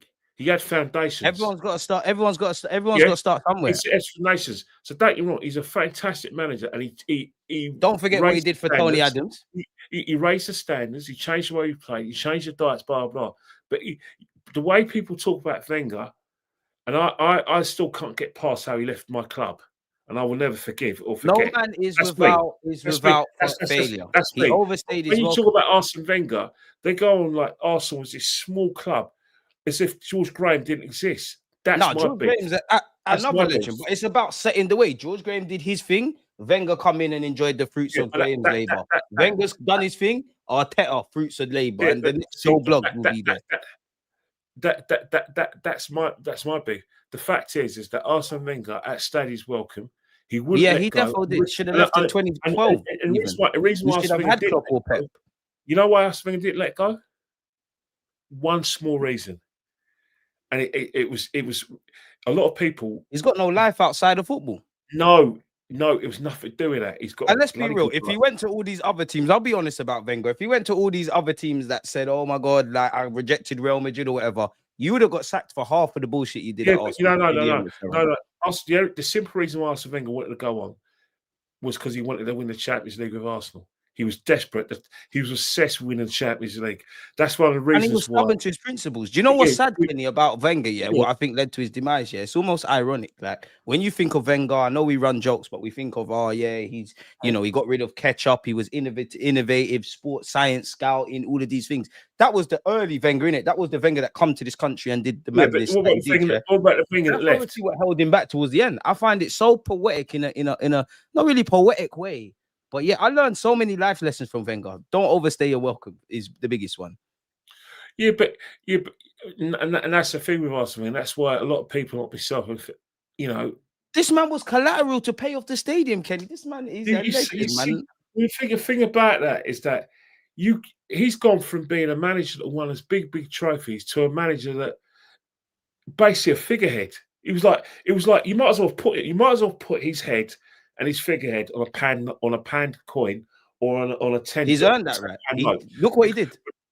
But the fact is, let's not forget, regardless of whether you like it or not, people towards the end of his career, there were organised, well orchestrated, synchronized protests to get him out of the club. And where did it get you lot? Where did it get you? You got him gone, but where did it get you lot that was doing that? It got you lot nowhere because we're still in the same space. No one, whether it's Emre or Arteta, no one ain't done anything Wenger's done or better. And what happened at the end? And towards the end, ironically, Arteta, you lot all want him gone. Yeah, but let's get it right. Trouble, man. Let's get it right. Arsene Wenger, right? He didn't resign. He was fired in 2018. He got fired. He got fired. You can say it all you like. He got fired. Yeah, because people at this club are ungrateful. He died a martyr. I don't know. I didn't enjoy going to Chelsea away, losing 6-0. Oh, definitely. Listen, Wenger done some stuff that if he was my age, I wouldn't put my hand on my granddad. I might want to fight him. He definitely did some crazy stuff.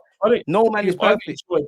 I didn't enjoy the regular humiliations towards the end of his career. Kenny, Wenger lost the plot to the end. Let's be honest. He knew that he weren't getting sacked up until that point. That's why he was allowed to do this foolishness. He missed David Dean. Yeah, but the fact is, David Dean stopped him from doing this crazy stuff. But we'd be a lot worse without him. Last question: Is David Dean the only CEO in football? What? There's no other CEOs. What? He can only work with David Dean. We know this, but come on. We know this, but no. When it comes to Arsenal, we miss David Dean. Berta is the closest thing we've got to David Dean. Sorry to cut you, Kenny, but don't just hold your thought for a sec. I've left this up here for a while. H, appreciate you for the super chat. I've been crying thinking about the 23 season and the 24 season. Every time I think about them seasons, I keep crying. Well, look to the future. But go on, Kenny. Love for the super chat. I want to address this point. Yeah, hey, you know why I want to address it? Because it's because of one reason only.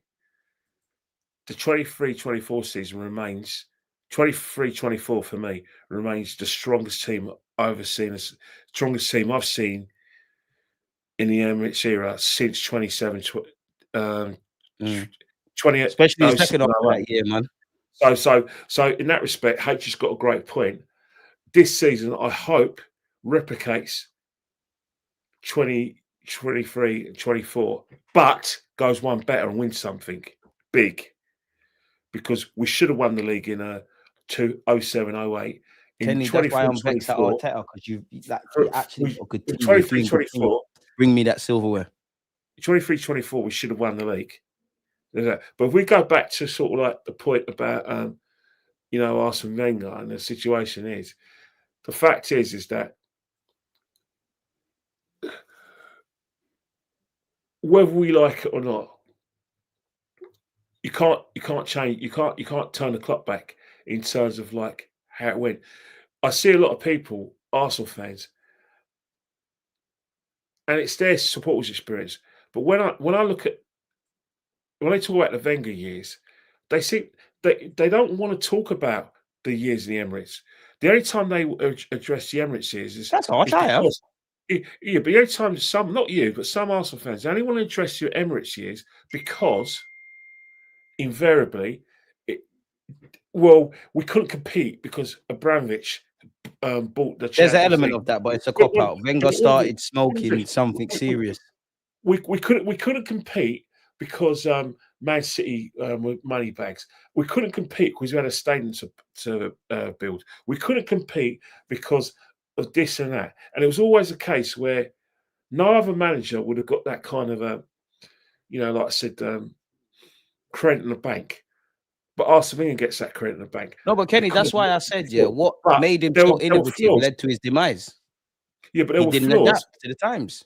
At the beginning of his tenure, he did. Yeah, but the fact is, he didn't adapt to the times. But who suffered? The fans suffered. The club suffered.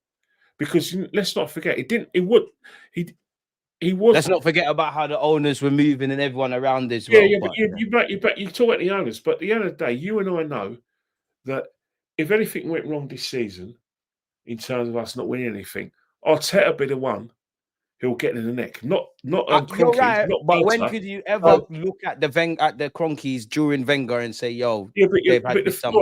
Obviously, they've now owning it fully, so it's different. Right. There's a lot of people who are going for Mikel Arteta on the basis of his inexperience and ability to be fair, we should have won it the year with Leicester. You're right, even though some people may think he's got close, we're going after him. Well, I'm going after him, but I was going after Arsene Wenger as well. But it seems like I'm allowed to go. I'm allowed to go after Arteta, but I'm not allowed to go after Arsene Wenger because of what. No, it's the opposite. If anything, I'll be real, Kenny. I'll stop you there. I ain't seen somebody protected as much as Arteta, and this is from someone that I'm not Arteta in or out. I like to think I give him a lot of luxury. I hear what you're saying, but we thought that if you think about, all right, this is when Arteta ain't done it. Respectfully, this is when I became Wenger out. 2009, when after Ronaldo scored that free kick, I thought we'll never. As long as this man, Arsene Wenger was at the football club, will never ever compete with the big teams in Europe or in this country. As long as he's here, because he's past his best. Fair. I would love to disagree with you, but 9 years later. So that means I spent 9 years having to endure ritual humiliations against Chelsea, getting boysed up by Man United. Watching us lose the League Cup final against Birmingham. I can't blame Wenger for that as players. Yeah, that obviously was those two idiots, and the defender and a goalie. But even so, I didn't see a team progress. I didn't see a team that showed me any evidence that they had any tactical plan and that they were just It was basically. too naive, man. Yeah, that's what I saw. That's what I saw, and I thought, hang on here, we're making the same mistakes. He hasn't sorted out defence. The midfield is too same old, and it was a case where I always look at those teams, and I just feel frustration. I feel frustration, and then another thing that was getting my goat, and it's probably like some I should never have, brought into the stratosphere. I looked at Spurs catching us up. And I looked at Spurs getting past us, and that I wasn't having that. I wasn't having that. I'm sorry, I I was won't not. lie. The first year that they finished above us, I think Wenger was here. I was like, "Oh, this is the first time I'm seeing this in my Yeah, life. This is not yeah, what I but grew up that, for." yeah, but that became that I was worried about that a few years before. I just saw a manager who I felt far superior. Another thing that frustrated me with Arsene Wenger was I was seeing other managers, up and coming managers, This is what I was gonna say, Kenny. coming through. Pep And I was Guardiola. I thinking, would even say, unpopular opinion, Pep is the big dog. We should have had Jurgen Klopp, and he wouldn't step away. For me, I think when I finally gave up on Wenger, like not even give up, but I was like, it's got to be done now. I would say 2013, 2014 when we won, and the two other FA Cups, definitely yeah, the Chelsea one at a very yeah, minimum. but, But in let's be honest, he in didn't want to terms, step away because he loved it yeah, beyond but you just see, Arsenal. if you could see that the football being moved on and you had up and coming managers and you knew these managers were going to win things, leaving their respective clubs and going to big clubs in Europe where you've got a massive club like Thunder, we should Arsenal, have had Klopp. and the reason why we're not competing is still there when these managers are available.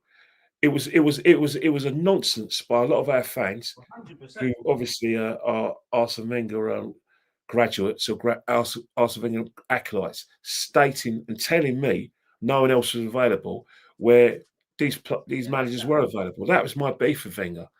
I'm just going to address another point. Obviously, let's just have it. Sorry, chat, but someone's brought a very, very good point here. Question for Kenny: did you go after George Graham in those London pubs post games, accepting bribes from agents, illegal brand influence, Mr. Money? Well, let's get it right, Charles.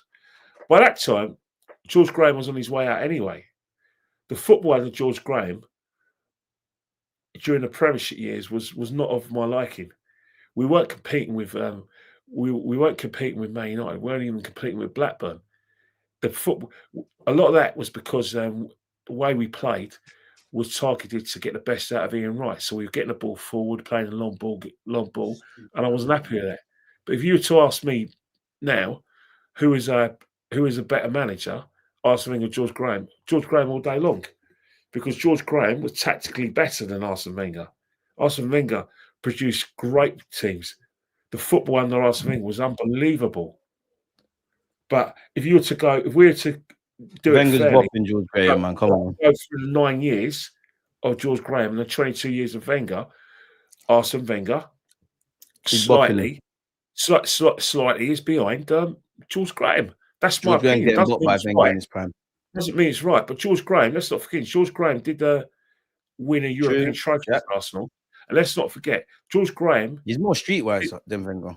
Yeah, George Graham didn't have the advantages of Arsene Wenger when he first joined the club. What George Graham did is that he benefited from an excellent youth program we had, like the youth program that you're talking about that Arsene Wenger did with Hale End. Well, when George Graham joined us from Millwall in 1986, Tony Adams was an up-and-coming defender, but he wasn't the first choice. Martin Keown was the first choice. Martin Keown went to Aston Villa. Tony Adams was promoted. David Rocastle R.I.P. Rocastle was already coming through as a That's youngster. cool and all, Right. but come on, man. No, When it comes to youth David talent, you can't it chat was to him, man. Don Howe that discovered David Rocastle, gave him his debut. Big Niall up Don Quinn Howe as well. was our centre forward, big beanpole, came through the youth program, Irish boy. And also you had Martin Eze. We didn't have a great team as such. We still had Viv Anderson. We still had John Lukic in goal. We had Kenny Sampson as our captain. And we had Steve Williams, that was bought by Don Howe. So it was very much... George Graham is underrated here. George Graham won the League Cup. And 2 years later, he went to Anfield and he won. He did the impossible. Now, a lot of people... like way JD more street smart than Wenger, but... JD says, oh, it's a cop that he thinks Wenger's better. Well, JD, tell me when Arsene Wenger went to Anfield in '89 and done that. The reason why... give them both, put them both in their prime. Wenger's bopping. The reason why we have...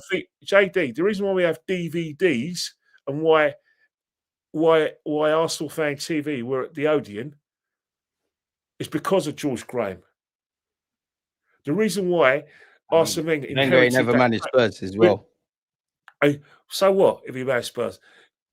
Pat Jennings played for... Pat Jennings is a Spurs legend. We know legend. Pat Jennings. I used to work at Spurs. We know about Pat Jennings. We know about Pat Jennings. Pat Jennings is a Spurs legend. Played for Arsenal. But guess what? Pat Jennings still has a suite at Tottenham. So come on, do better. Yeah, but it's funny how these things, because I know that wouldn't be afforded to some others. It wouldn't be afforded to some others. Say what you... I'm just saying. Just say what you... Big up George Graham. I'm not dissing him. Just say what you want about Wenger. Wenger's always been A's up till he freezes. George Graham, let's not forget who manufactured that defence that Arsene Wenger used to win the double in 1998. Has anyone got a brown envelope? I need to put some dodgy payments in. I don't know, man. Arsene Wenger was getting, was it about £10 million a year for winning Sweet FA for 9 years. But hey, how? Hey, you can't prove it, man. You want to play that game? Let's have it. Let's have it. Let's have it. Yeah, a better lawyer, Arsene Wenger to the world and back. Oh yeah, Arsene Wenger. It's not what you know; it's what you can prove. The prosecution I'm just saying, Arsene Wenger got a job got millions of pounds for not winning anything for 9 years. But hey, yeah. And if George Graham was about now, I don't know what he'd be on, man. It's easy. Come on, man. George Graham was playing. George Graham has won a European trophy against one of the best. Against Palmer. I love it. Yeah. You and DJB always give man Ian Wright was not playing. Yeah, but at the time in '94, the European Cup Winners' Cup was a massive tournament. There were stories. Rations were these times. We basically had injuries. We had suspensions, and we played against a Parma team. At that time, Parma were a top side in Europe. No, they were. We had Zola, Aspria, Brolin. They had Sensini, they had Apolloni, they had Mussi, they had Luca in goal. They had a lot of top players, and we had players like David Ilya, Ian Skelly. You know, so what? Man, Wenger's done better things like that. What do you mean? We still and Alan Smith. These were the times. Warm-ups used to be you tell a man jog around the jog around the field 2 times. Bro. I can't really. I'm going to give you a reality check. I promise you, if George Graham was Arsenal manager during those years when we were in the Champions League, I bet you any money he would have won the Champions League. Because tactically, he was better than Arsene Wenger. Well, to be fair, he might have, and we might be with Chelsea and City with 100 and whatever charges. But all I'm saying is Arsene Wenger was a great motivator of players. He was very good. He had a good eye for players. He had the French market up all to himself, and that's a fact. He never had it all to himself. I will say, tactically, he was a bozo. He was a bozo tactically. He a bozo? Have you not seen how was he not a bozo? He had conviction and big bodies to say, I'm attacking no matter what.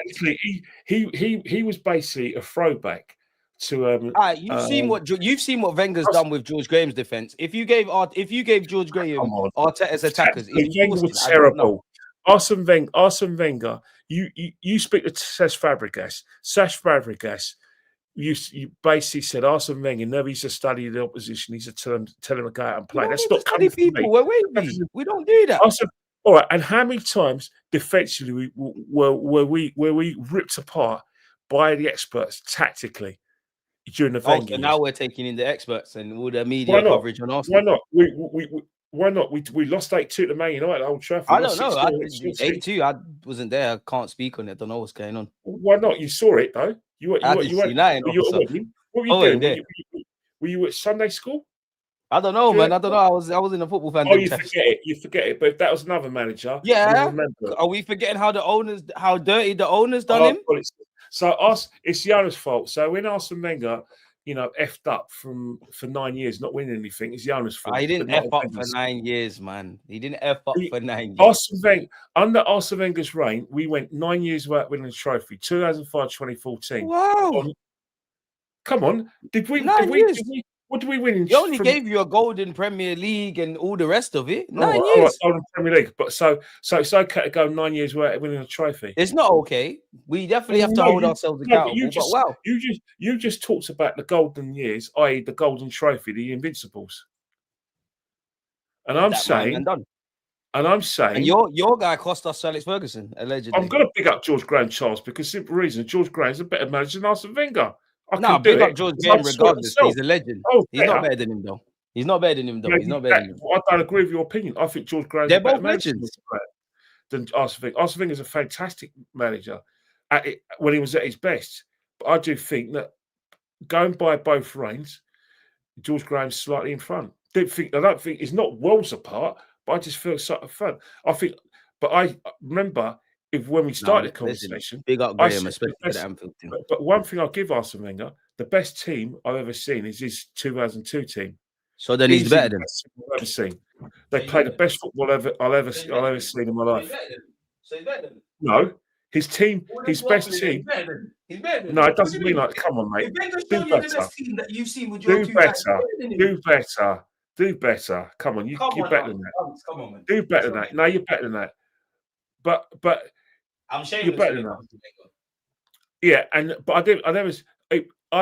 reason why I say the 2002 team is better than the 91 team is because the 91 team had no weaknesses, but the 2002 team had no weaknesses as well. It's just that the 2002 team played football that I liked a lot better. That's all. But listen, I can't take anything away from George Graham. It's just a bit of bants that they're two legends. Well, but listen, George Graham, like you told, like I believe in history in it, for obvious reasons, whether it's the fact that I'm Black British or my roots and whatnot. I believe in looking in life, and I always say football mirrors society. I believe in looking in life, looking what you're. Mr. Cardosa, Mr. Hummi Cardosa. That's not you. Again, you said the club structure, the building of the Emirates, and the full global, and it's all because of Arsene Wenger. No, that's because of the. Let me tell you something now, Mr. Cardosa. And this is, I'm going to say this once. I'm only going to say this once because I don't have to repeat myself. Because if you do it right, the first time, you don't have to do it again. I'll tell you one thing. The biggest star at Arsenal Football Club is Arsenal Football Club. The club is the star, not Arsene Wenger.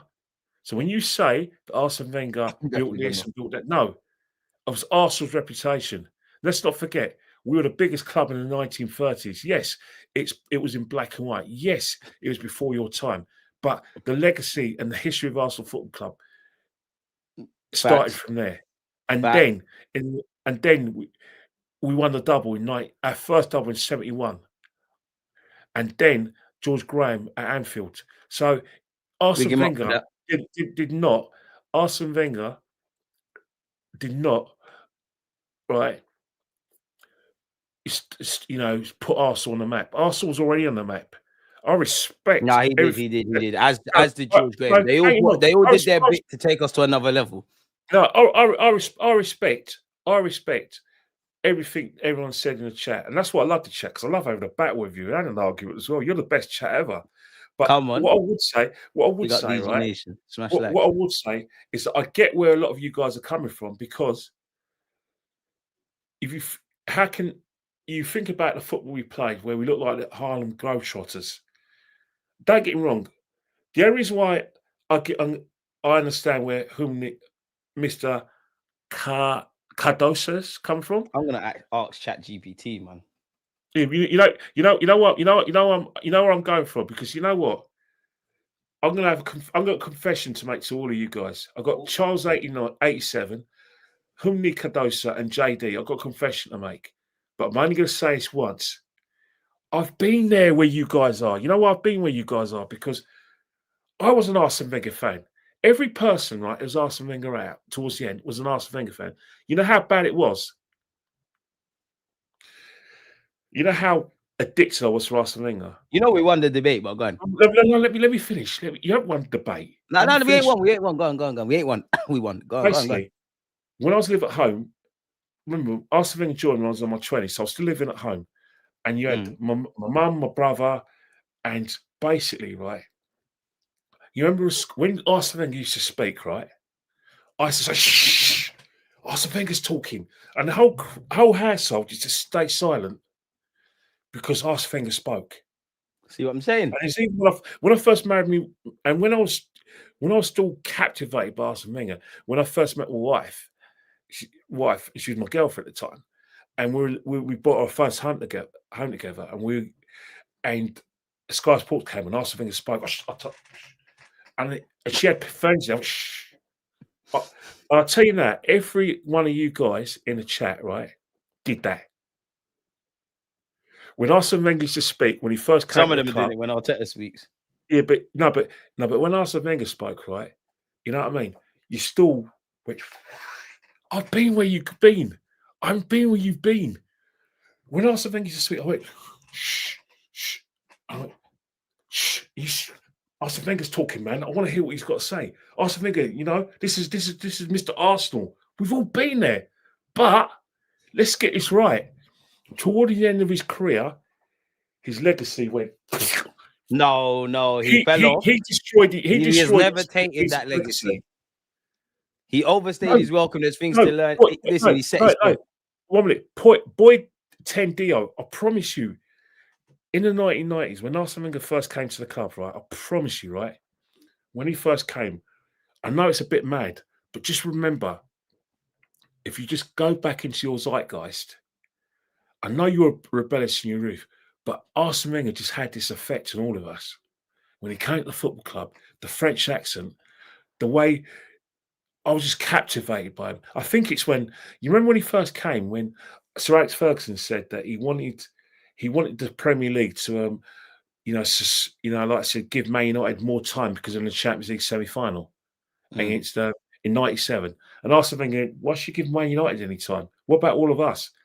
And he was the only person that said, well, Man United, he's the only person who's challenged us, Sir Alex Ferguson to the extent that first for a manager to come do this as well. Big brave finger.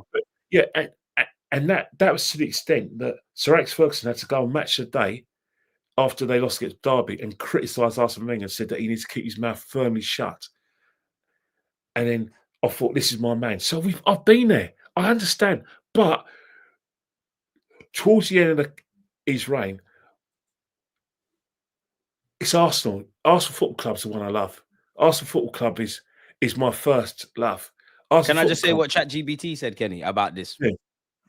Wenger redefined Arsenal, not just the team, but the entire club structure. He modernized everything: diet, scouting, playing style, training methods, data use, even how the club thought about football. He turned Arsenal from boring Arsenal into a global brand with identity.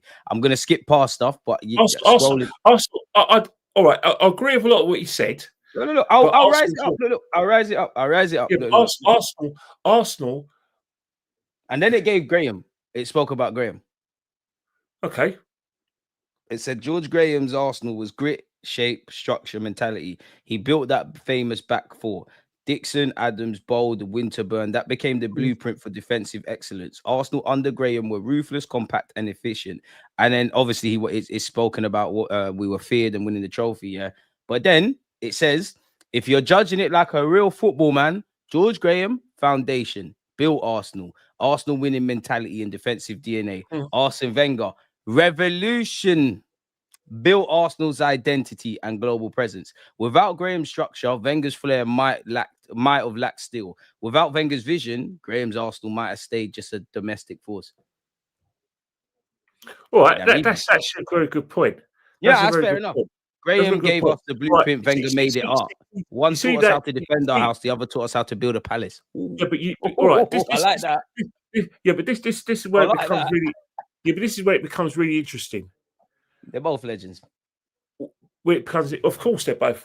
Well, yeah, George Graham. All right, but yeah, this is where it becomes really interesting because during those times when I was like a vocal member of the Wenger conversations, I did have conversations with people who are still behind Arsene Wenger, and the common denominator, right, was I asked them about their journey, and every one of them, and I spoke to hundreds of people, mentioned George Graham. Big up George One of Graham. them, I know we're one of joking, them, but one of I them said, listen. one Big him up. one of them said they're George Graham men, but they're massive Arsene Wenger fans. But they said it was George Graham that put the greatness into their club. Everyone to a man, That's what I did. They every both Arsenal did fan, great shit. not one of them put him down. Yeah, they weren't happy about him going to Tottenham. They weren't happy about him, how it ended. They weren't even happy to work football towards the end. But they cited George. They cited in '89. Some even went to '87 when we won the League Cup, and they said that is so. You can be both, but in terms of like if you go through the pound per pound, who was the better manager? It's about preference. I prefer George Graham because of the foundation. Because I don't think that Arsene Wenger, as much as people say revolutionised Arsenal, yeah. As much as they say about the beautiful football, 150%, yes. But when they say legacy, right? Do you generally believe that he didn't leave a mess? Because if you think he left How? anything but a mess, you're in denial. How did he leave a mess? See, that's where you go. Right. You think he left a mess. He left a mess in your opinion, but okay. Did we not have No, Charles, so can I just sorry to interrupt. Charles, go on. this is where this is where you're wrong. I knew about Arsene Wenger when he first came What, to in the club. Japan and that? No, Monaco. Let's not forget. See, that's where a lot of Arsenal fans go wrong. I know that when Glenn Hoddle left Tottenham and he went to that's where Wenger was. Monaco. That's why Glenn Hoddle loves Wenger as So well. I knew about Arsene Wenger 9 years before he came to the club. So I knew of him. I knew and Wenger didn't want to leave. So if he was kicked out and there was a mess, that's the club's fault. You should have kept him. Yeah, but I knew about Arsene Wenger. I knew he won the league in France, so I knew he was a great manager. I knew that he fell out with Jurgen Klinsmann. So I knew about Wenger's history. So I was happy to have him at the club. I was excited. What about how he grew up at a pub and that's why he believes in people? That's why he helped Tony Adams and all these things. This guy's larger than life. Yeah, but no, from a footballing perspective, I couldn't wait to get him in the club because let's get it right. I'm not a pork chop. I know the football. I know the football towards the end. I know the football towards the end and under George Graham was hard. It was a hard watch. I was there. Remember, I was watching Arsenal play. I was in the terraces. I know it was a hard watch. Don't get me wrong. I couldn't wait for Arsenal to come. So I knew I was going to get good football. And for a start, right, I knew that. So you just keep George Graham out. I hoped that that we sidestepped. Let's be honest. You got to be honest, right? I didn't think we'd win the league because I thought Man United were unbeatable. I just looked at the way we played, and I thought, right, the foot was nice. I liked the fact he got Vieira in the team. Vieira became just fitted as soon as he came on against Sheffield Wednesday in '96. I knew we had a gem, and he started bringing in other gems like Petit and everything. But when we won the league, I thought, Jesus Christ, this guy's a winner as well. I was just happy with the good football, but as I said before, you have to analyse the full 22 years. You don't do our history any justice if you only talk about the great years and you talk about the infrastructure and what he brought to the football club. Even though I believe that Arsenal Football Club is a massive, massive club. But did he not say he would leave us financially strong? He did. The stadium would be paid off. Financially strong, but the stadium would be thingy. You got to remember, everyone else made it a mess, and he didn't want to leave. Since when have football fans cared about the finances? I'm sure surely they cared more about a winning team. Or you've got to be able to see the forest from the trees. No, so I've got it wrong then. Football fans, according to you, football fans only care about. According to you, I didn't say only. Whoa! So let's just get this right. We're not going to look at the last 9 years without winning a trophy. We're not going to look at the. You can, but even if you say that, he's been here 20 years. He's not been a success for 9. That means there's more where he has been. So instead of looking at the footballing side of things, because let's not forget, the lack of success was the reason why there were banners to get Wenger out. The lack of success was the reason why there were. You lot? Because what have we done since? You got your Emre who was on fuck all. It's got your Novatic Mikel Arteta. It got you Lomberg for 2 minutes. It got you lot fuck all. Yeah, but what you're saying is that it's got you man buying Kai Havertz for 65 million. This is why Wenger didn't want to spend bread. Yeah, well, surely the fact that things like inflation, surely things like moving the time, things like getting. I just want to know what did it get you, lot? That's what I want to know. One little dibby FA Cup, big up Arteta for that. I just want to know where it got you, lot. I just want to know where it got you, lot. Where did it get you? All right, so you would have kept into this day then. I can't speak for that. I'm just saying, where did the banners get you, lot? Because I think you lot are disgraced for the banner. You can ask for it to go, but forget that. You made a point. Yeah, but you've just made a point where you just said, because I said, where did your banners get you? Where did it get you? All right. So what my question to you is that what it got us is that the right decision was made for him to be replaced. But the fact is, you saying you were still kept into this day.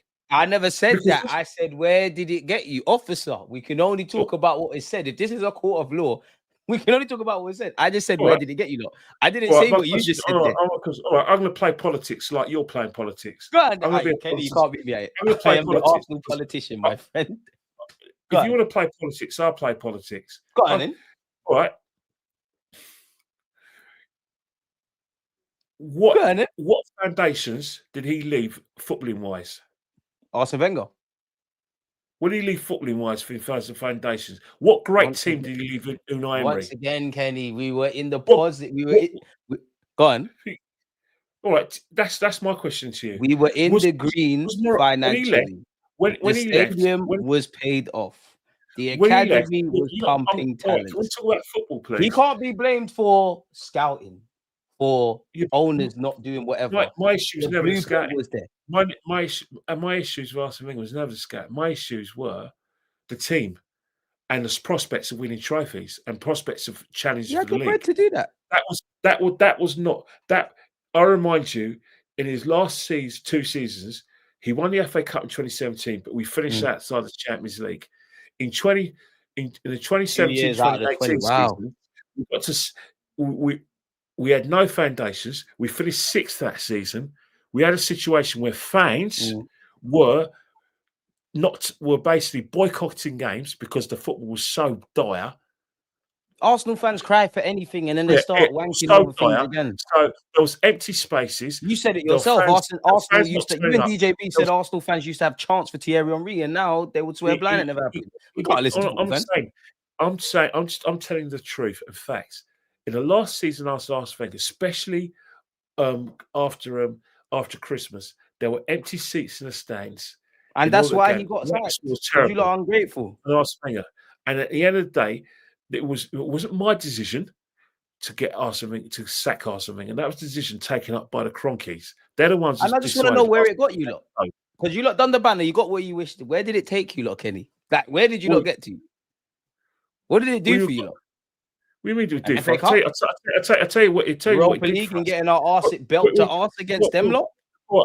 My question to you: if he stayed, where do you think it would have got? Where do you think we'd be if he stayed when he was clearly past his best? What are you talking about? Are you talking about league finish or? We finished sixth in the league that season, his last season. So my question to you is that would it have got better, or would it be got worse? It's a difficult question to quantify because would he get this like last surge of greatness, and I was wrong to get rid of him? It's a difficult question. I can't get rid of him because that's the question you asked. You said where it's going to get us, but how long are we going to wait? I said where has it got you? What's that? I said where did it get us? Like in the grand scheme of things, cool. Your banners got backed out. You lot got rid of Donny. Where did it get us? Yeah, all right. You said we got rid of Donny, but the problem is that tell you what it got us is that it got us to a situation where it got you Emre playing Ozu and Mkhitaryan as wing backs. Yeah, but the fact is, but fans like yourself got you what you wanted. You got Emre out, and then instead of us getting an experienced manager, no, but disclaimer, I actually for what it's worth, I'm with you in that Wenger needed to step down. I wasn't doing the banners, but he needed to go. I hear what you're saying. Yeah, but instead of us getting an experienced manager, we got an inexperienced manager, and we had to start from the bottom again. When personally, I don't think we should have. But that was I'm with you. I think Wenger needed to step down. I said earlier there was 3 occasions. Definitely 2014. We should have had Klopp or Pep. Yeah, all right. People said if Wenger stayed, he would have won more trophies. Wait. I just clocked something, Kenny. I just clocked something, Kenny. You see, when the Cronkies became full owners, if Wenger was here, you don't think he's winning bare trophies. So the year that we're buying Jesus and Zinni and Rice, you don't think he's doing madness? No, because Arsene Wenger was past his best then. You needed a younger man. You needed a younger man. But a novice manager has got a second, and you don't think experienced Wenger's going to do this thing? Look, when people talk about Arteta, don't get me wrong. I'm a critic of Arteta as well. They talk about Arsene Wenger, say, "Oh, Arsene Wenger would have won it." Yeah, Arsene Wenger from '96 to 2005 would have won it. But Arsene Wenger from 2008 up until when he left, no, he wouldn't have. That's my argument. He wouldn't have, because he wasn't a great manager. But from 2008 to 2008, I would back the person that I would back Wenger, because he was invincible, innit? But what Wenger are we talking about? Are we talking about the Wenger from 2000? The Wenger that we all fell in love with. What year did Wenger leave again? What was the first year without Wenger? 18-19, right? Yeah. So I'm asking. I'm just saying. The squad. What Wenger are we talking about? That's always been my I don't know, because the one that won an FA Cup with Rob Holding centre half, he could do bare things. Yeah, but that same team went out in the last 16 of the Champions League. That same team that won the FA Cup with Arsenal lost 10-2 on aggregate to Bayern Munich. You got to blame the players in moments like that. You can take them to the water, you can't help them drink. To go out like that, you say that, but let's not forget, you slag Unai Emery was criticised rightly. No, I didn't slag him off. I think fans are disgraceful for the way they treated Emery, and I think the media are horrible. Like, obviously, I'm here for a laugh and a joke with the good evening thing. I think they did him dirty. I think the players let Emery down in the Europa League finals. They're pussy-holes for that. In the league, Emery failed us, and I'll always admire Emery, because at the end of the day, you took a massive job after Wenger. In the same way, I got no skin in the race. I'll always rate anyone who takes the job after someone like Alex Ferguson with David Moyes, because you're fucked. Really. I've got probably another 5 minutes, but before I go I have to do this channel and service. I just want to say today, the chat we've been brilliant today. Charles 87 has been good. EG Nation. He doesn't like being called Mr. Cardoso, because Mr. Cardoso has been absolutely brilliant today. JD has been his usual self, brilliant. SLD's behaved himself. He always has to leave that little stingy nettle for me. He always has to leave the stingy nettle. He says nice things. And don't take me too seriously, folks. Someone's got to be devil's advocate a bit, man. Yeah. But I was just say, like, the chat today has been absolutely brilliant. I think the conversation's been really relevant, because it's a conversation where it did divide opinion. George Graham. So what, man are saying this squad is rubbish? This is the squad Wenger left, allegedly, yeah? Petr one of the best keepers in the world. All right. Did you rate Mustafi? Because Arsene Wenger bought Mustafi. I remember when we had an unbeaten run under Mustafi. I'm just an armchair expert. Last time I checked, Mustafi's a World Cup winner. Well, he did. He didn't actually start the World Cup final, did he? I just know did he get called up for the German World Cup squad? Did he win it? That's what I know. I don't know. We're clutching at straws here, aren't we? No, but someone's got to be shameless, Kenny, man. Yeah, but what I'm trying to say is Mustafi was a player that was very much maligned during the Wenger years. He was very much maligned during the Emery years, and he was a player that I think the mirth turned to hate. Didn't you say Nacho Monreal's one of your favourite dons, isn't that? Oh, come on. I love Nacho Monreal. I see Monreal's name. Yeah, Santiago Cazorla was in his injury phase. Mesut Ozil was thinking about dough. Ramsey legend. Mesut Ozil was thinking about money more than the club. So I see a lot of international footballers there, Yeah, Alexis Sanchez Alexis Sanchez. Oh, I was all right. Happy birthday, Mesut. Yeah, Like, happy I've done birthday. it. I felt like this team was shit. But Fucking hell. yeah, but you think all right. Well, who else we did? Let's just say Arsene Wenger was no longer a great manager by the time he left Arsenal. Nah, he's always been a great manager, man. He's just past the best. No, he'll go down as an Arsenal great, but in terms of his performances, they didn't merit. They didn't sort of measure up to what a great manager should be, and he wasn't at his greatest. Now that could have been because he was past his best. I think he didn't move at the times, footballing wise. 100%. That's what I said. What made him so innovative? He died footballing wise towards the end. Yeah, he didn't move. He didn't move to the times, Arsene. That's why I wanted him to go. But one thing I would say about Arsene as well is that if you analyse Arsene Wenger and you write books on Arsene Wenger, don't bother writing them if you don't talk about the full 22 years, because it's a whitewash of our history. It's a whitewash. It's like what writing a film, but you leave out you leave out the ending. Don't get me wrong. Don't get me wrong.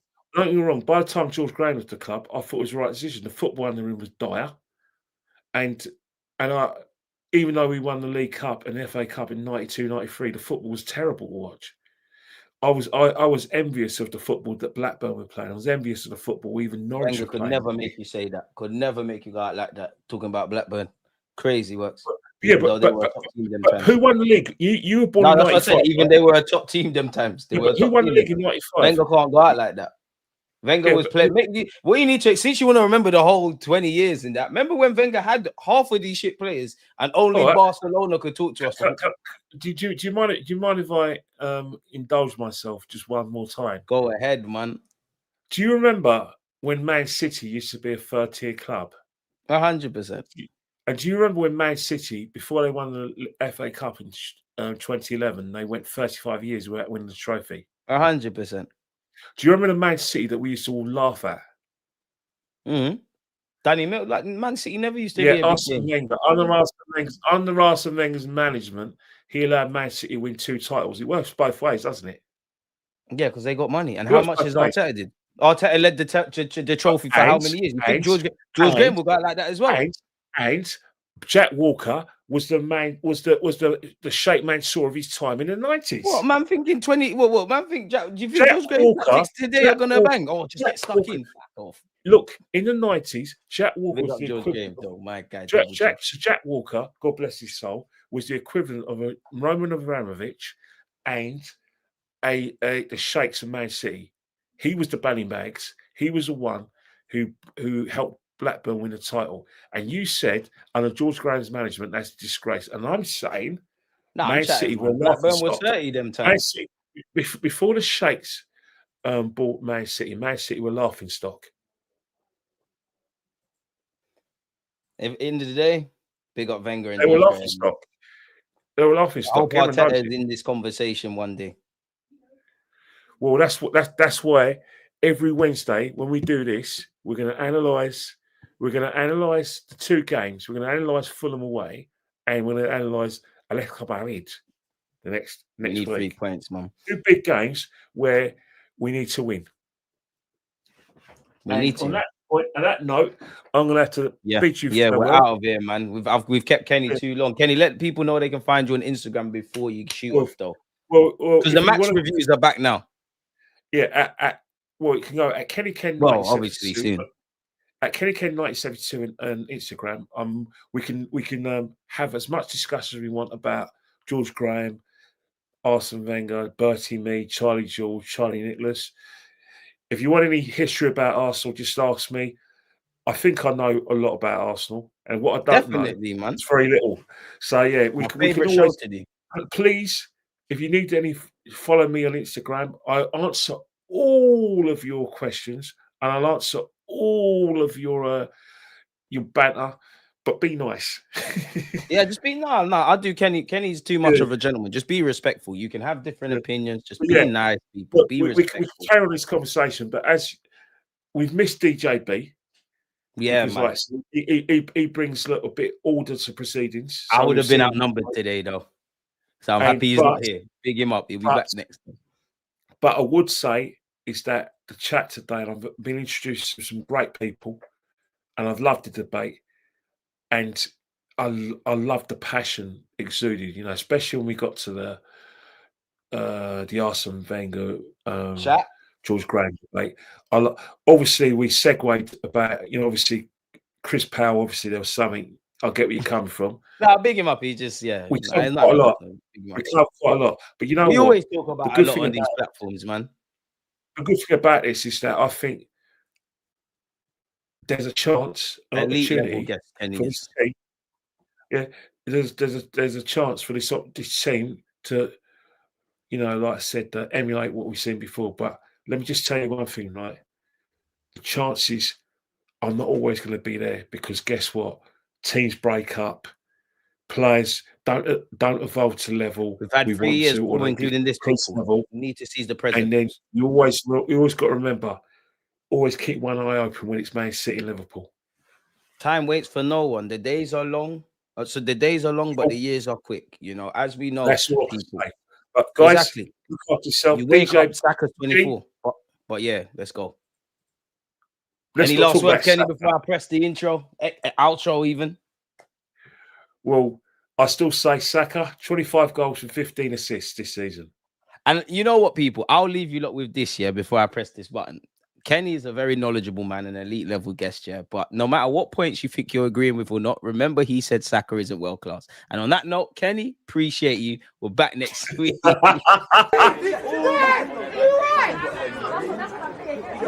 Against this right back, Charlie.